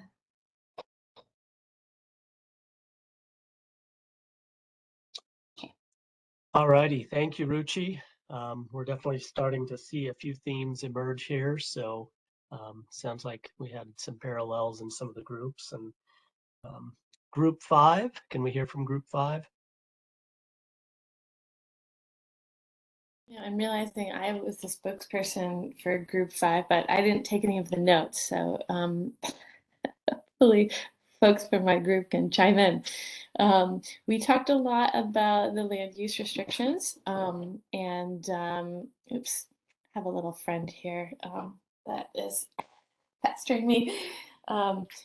So not just I'm just wearing a lovely necklace. She's a fighter. So not only the land use restrictions when it comes to dual use agriculture, as we talked about before, but just in general, there are land use issues that really restrict most of the Willamette Valley from small projects. We talked about interconnection challenges, transmission challenges, some of the permitting challenges. Kind of stuck on the challenges at the moment. Can someone help me with the list of opportunities that we came up with? Who's our note taker? I will jump in here. We talked about, just in general, we didn't narrow down our list, so I'm sorry. We talked about dual use as an opportunity, resilience, transmission, a reduction in transmission issues with localized projects, storage, and standardizing permitting being an opportunity as well. All right, and my understanding was that we had 5 groups, so there is no group 6, is that correct? Okay, good. Well, yeah, seems like as far as some of the overarching themes go, we heard from several groups about the need to try to monetize benefits that are not normally captured in rates, which of course are really looking only at energy value. And so we talked about that a little bit in group 3 as well, the need to try to recognize and ideally quantify those values, and then figure out from a policy standpoint, how do they get reimbursed? And so that was something it sounds like we heard from several groups, is the need to recognize and value these benefits that are coming from the small scale projects. So we will continue to noodle on that one, and the next workshop really is looking at benefits. And so I know benefits and opportunities blend together a lot.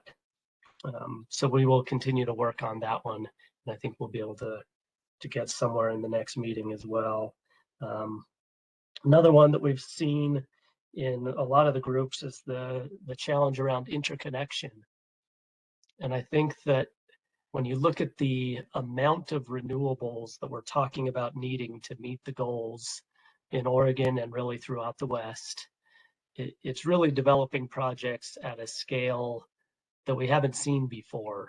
And it's not megawatts anymore, it's many, many gigawatts. And so the way that the interconnection piece, I think, got discussed at least a little bit in 3, but maybe in other groups, and just trying to pull that apart, I think there are some administrative barriers around interconnection, but then there's also some genuine engineering barriers around interconnecting the volume of renewables that we're going to need.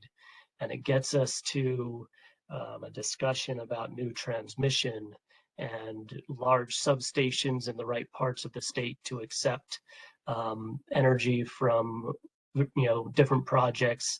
I know that gets into the large scale stuff, and we're talking about small scale, but ultimately the system impact trickles all the way down even to the 5 kilowatt residential net metered project. And so thinking about how this interconnection piece gets figured out, both from an administrative and from an engineering standpoint, I think is something that we can hopefully formulate some recommendations around, and we'll continue to work on that one. We heard about permitting and a landscape of many different policies across the state, municipalities, counties, state policies that all work sometimes against each other to create a landscape where developers can go in and make projects happen without significant administrative burden around the permitting. Also with land use, we recognize that the one land use goal that relates to energy, goal 13, that land use goal was written in a time before we knew about renewable energy development. And so when we get to this land use discussion, I think one of the recommendations may be to look at those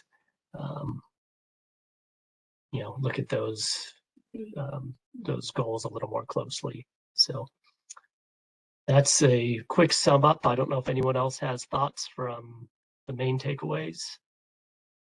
For what it's worth, so people don't feel like their thing got forgotten because Rob didn't report it back, I took notes on everything that I heard from every group, and then put if multiple groups had said it or whatever to kind of distinguish. So and then we all took notes in the breakouts that will also get back to us, so we can kind of use that to create key takeaways. I think we just want to make sure that we captured some of the ones that were really obviously high level. So if we missed something, we have it, I promise, I think.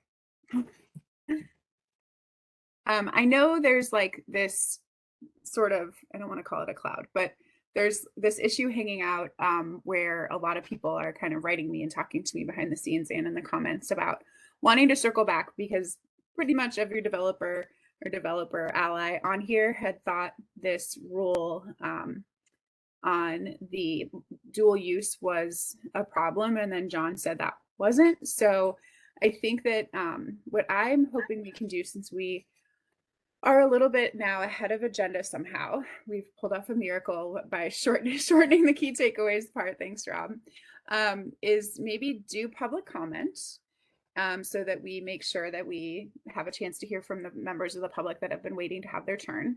And then any time that we have remaining after that, we can kind of get back to that issue if that works for people, to just get clarification, I think, from John, if that works. But give him a little bit of time to get ready for it, I guess. So does that work for people? We did public comment and just kind of next steps, and then whatever time we have left, we can return to that issue. Bet. Great. Okay. So what I wanted to do here, what we already did was we elevated all of the attendees that are here as members of the public to panelists anyway. So if there's anybody on the line that wants to give comment that isn't on the work group, feel free to raise your hand just so I can keep it somewhat organized, and then I'll call on people.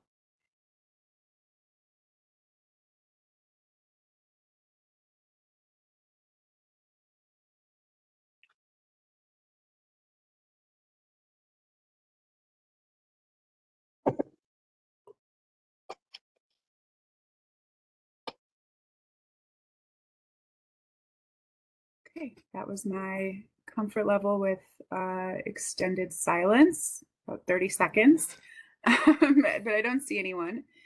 One thing that I wanted to do, since it hasn't come up explicitly, one of our work group members had to leave early. She told us from the beginning she had a conflict today. And so so that's Allie from Allie Rosenbluth from Rogue Climate, and she kind of wrote what some of her thoughts were on opportunities and barriers. So I just kind of want to put them out into the universe, and just because I didn't hear them come up necessarily. One thing that came up from her, there was somebody brought up workforce. Something else that came up from her was kind of seeing how there's all this new funding out there, but then there's like a lack of capacity and technical expertise on the side of potential applicants to apply for those funds. And I just wanted to share here that Odo is putting forward a possible legislative concept that would create a position at our agency to be sort of a navigator for environmental justice communities, which includes rural, coastal, communities of color. It's like a pretty long list of economically disadvantaged communities. And so those communities could come to us and say, hey, we're interested in this. Can you help us? And we could provide technical assistance, help connect project ideas with funding ideas, so on and so forth. So just know that we have a little something on there, but I think it's worth maybe putting that as an opportunity or barrier wherever we would like to. And then another frame that she had that didn't really come up was like, who are barriers hurting or helping? And are there some barriers that are good? That, for example, what she was thinking about is things that protect tribal resources. So just food for thought. And then I also just want to flag her thought of how do we generate more funds like PSEF for around the state. And we know we have the Community Renewable Energy Grant Program, but it seems like it's going to be wildly popular. It's only 4 years right now. So how do we increase that or extend it or something like that? So just wanted to, since we had a second, I thought I'd use public comment for Allie since she couldn't be here. And then with that, Rob, do you want to talk a little bit about next steps, and then we'll see where we are in time? Sure. Yeah. So next steps, the next meeting we have is going to be June 28th, again at 9 a.m. And this is going to be the discussion to talk about economic resilience, other impacts and benefits associated with these projects. And this is one where we really hope to wrap around on some of those overarching questions that we've seen cutting across our different work group sessions, and really try to get at the specific benefits associated with these smaller scale projects so that we can formulate those into the study. And so, we've already hit on those quite a bit in the first two meetings, but in the next meeting, we get to really look at some economics and specific benefits, and we're hoping to wrap up a lot of these kind of outstanding issues with that discussion. And so we continue to do some planning for these meetings. I think, thank you all to the planning committee that helped us to put this together. I didn't do that at the beginning, but we have individuals within the group that are helping us to set the agendas, recruit speakers, and it's extremely helpful to get that support from our work group. So thank you. And following the July 28th meeting or the June 28th meeting, we will then have a recap meeting on July 28th, so 1 month later, and that's where we will try to formulate some possible recommendations from all of the meetings and put them before the work group for discussion prior to the drafting of the report. So I think that pretty much sums up our next steps. Oh, you're on mute. Any questions overall on what's coming next? Your role in it, anything like that? I hope that we have a date for our 4th workshop planning committee. I honestly haven't checked the doodle since I asked people to fill it out again yesterday. So I'll take a look at that and circle back with people.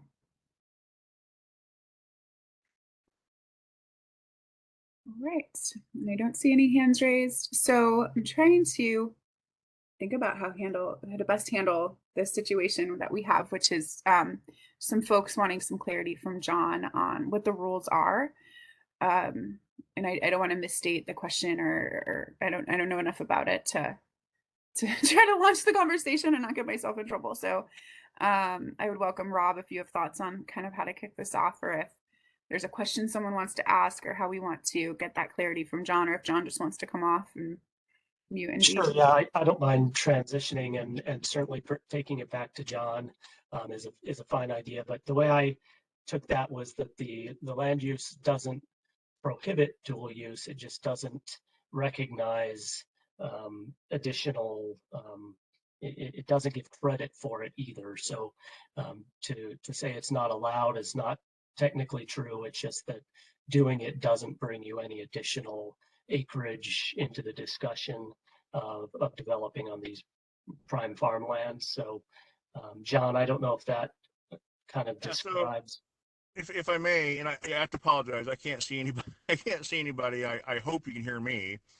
But first of all, I just want to thank you guys, Rob and Chris. You guys done just a great job managing and facilitating this conversation. And I've been thinking about it, and I think you got it right, Rob. And but I think I'm understanding more of where Angela's coming from, which is just a different place than how I'm inclined to look at it. It's not wrong, it's just different. And I guess I was looking and do look at things from a legal perspective. There are no laws that say agrivoltaic is not allowed in conjunction with, photovoltaic solar project or really anything else.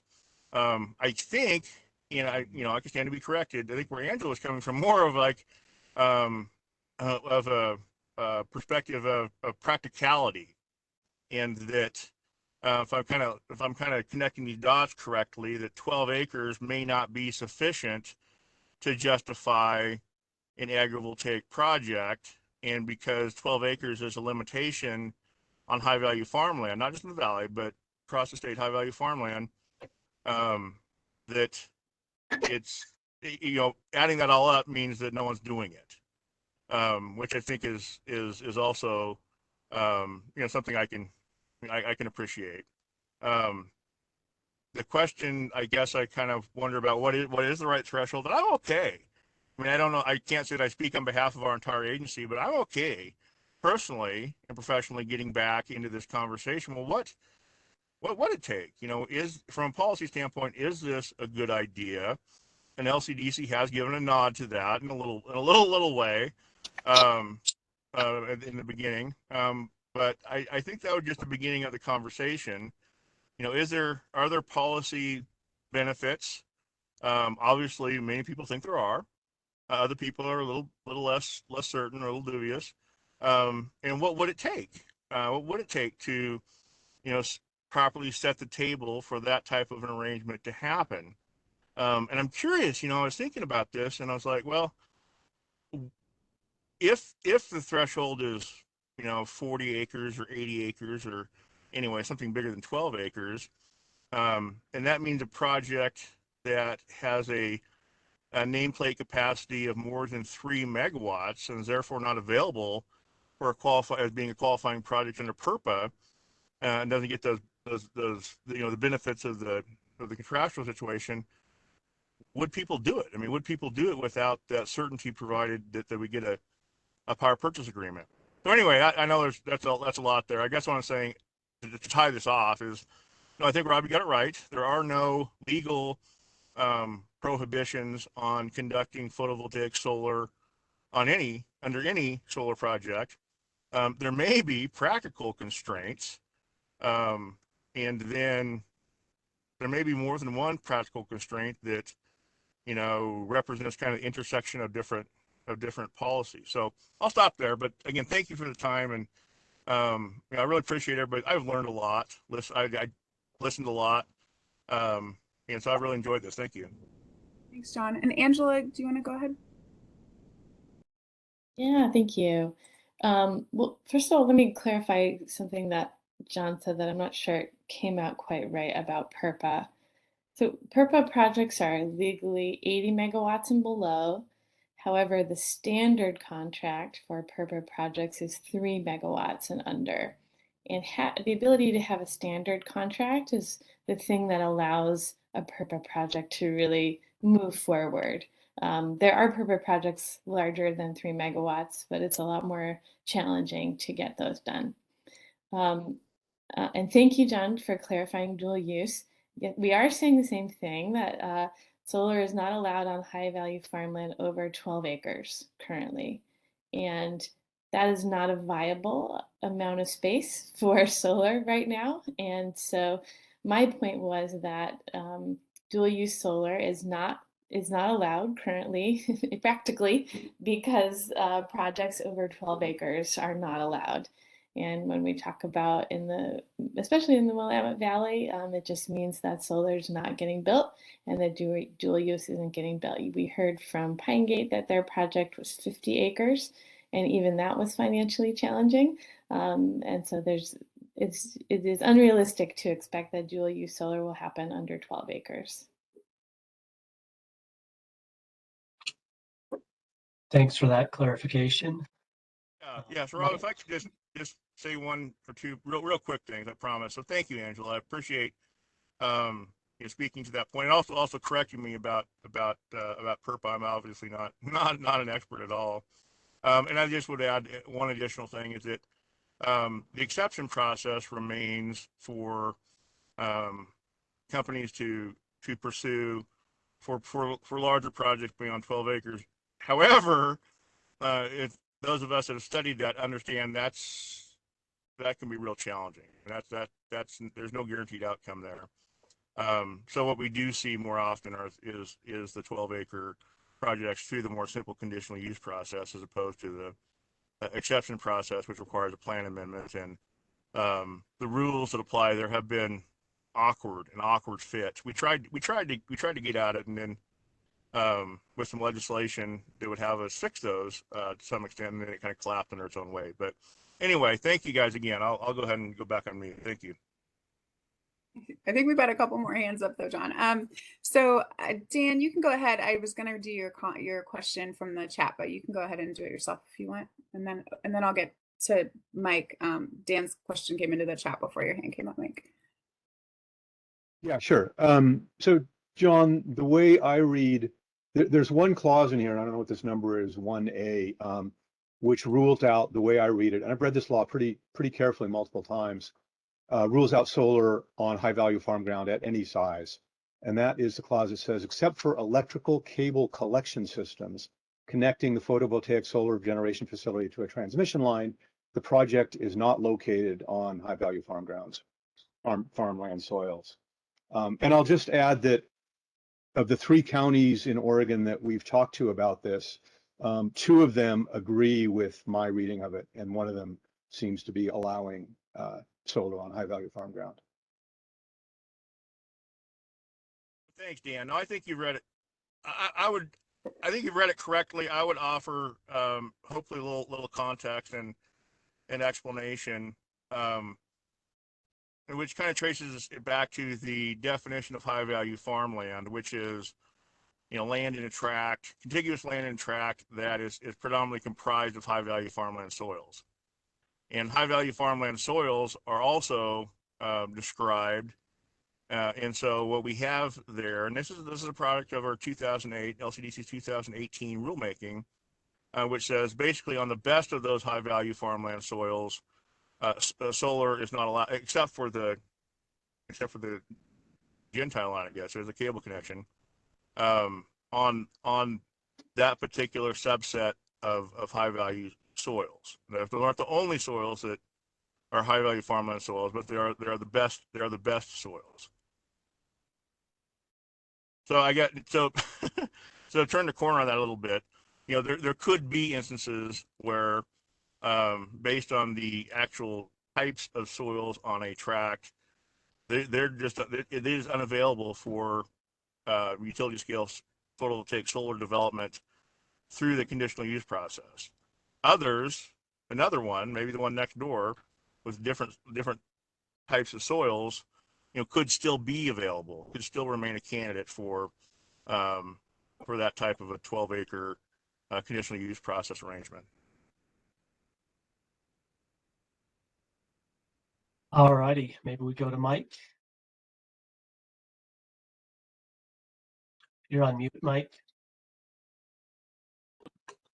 John, can you elaborate a little bit on the provision having to do with high value farmland that it's any land that has water rights, right? Correct? Not quite. Many of, especially as you get on the east side, you know, we have a lot of soils over here that are, let's say they're class 6 if they're dry, which is basically a rangeland or dryland wheat, which you're probably a lot more familiar with, right? But if it's irrigated, it might be bumped up to a class 3, which may make it prime, or class 2. But not always. You know, there are some lands, you know, kind of I'm thinking of northern Lake County, which if irrigated, go from a class 6 as dry land to a class 4, which is important, but it's still not productive enough, mostly through climate and other things, to be considered high value. In the Willamette Valley, it's less contingent on the presence of irrigation. So many of those soils are high value regardless. But I guess the final point there is that irrigation is often a very important contributory factor for whether a soil is considered high value or not, but it's not always going to elevate that soil to making the cut, so to speak. So irrigated land often is high value, but not always. All righty, thanks, John. And Representative Owens? Thanks, Rob. And just to expand on what John said, that's my understanding too of high value farm ground, class 1 and 2, has a lot to do with topsoil depth and other things. Most of Eastern Oregon, Southeast Oregon does not have class 1 or 2. But when you look at it through a community lens or a county lens with the added siting authority that counties have, they're going to get a lot of pushback if they put them on irrigated ground. It's happened in Lake County. It'll continue to happen because the communities will consider that high value farm ground, even if DLCD on their classification of soils do not. So I would highly recommend that we look at that from the county or community's perspective anytime anything's irrigated, unless there's an absolute need to reduce water in that area, then I think we can make a case for it. Thank you, sir. Okay, well, that was a nice roundup. We're down to 3 minutes, and I'm glad we were able to take some time to discuss that. And thanks, John, for taking the hot seat a little bit, and thanks, Angela and Representative Owens and Mike for jumping in with some of those clarifications. And Dan, that was useful to get a closer reading of that particular law. And you know, like we say, this is really what this work group is all about, and ultimately for boiling down these discussions into some thoughtful recommendations for the legislature. So I hope everybody keeps that in mind as we wrap this meeting up and start our work for the next meeting on June 28th. And I think that with that, I just want to thank everybody for attending and giving us your attention. Christy, I don't know if there's any other final comments. Okay, thank you all, and we will see you on the 28th. Thanks, everybody. Thank you. Thanks, everyone. Thanks, Odo.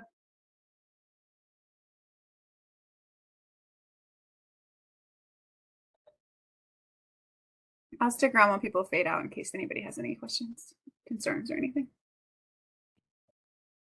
Yeah, I just wanted to remember whether the chat is saved as part of the, as something we can access later. It is. Thanks all. It's a good Thanks, discussion. Diane. Mhm.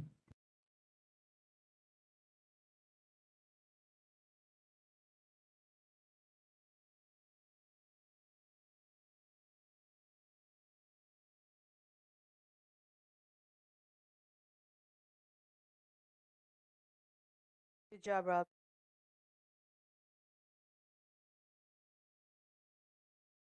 I'm gonna take you off mute. Thanks, and thanks, Christy, for helping to crack the whip. That's always a hard part of these meetings, so. Yeah, you did a great job. I'll send you guys the chat right now. You'll get the recording probably tomorrow, or wait, Monday. Okay. You'll get it. It I takes will it work takes the 20 slides. okay, it takes 24 hours for it to download. So gotcha. Bye. Bye. Nice job, Rob. Thanks.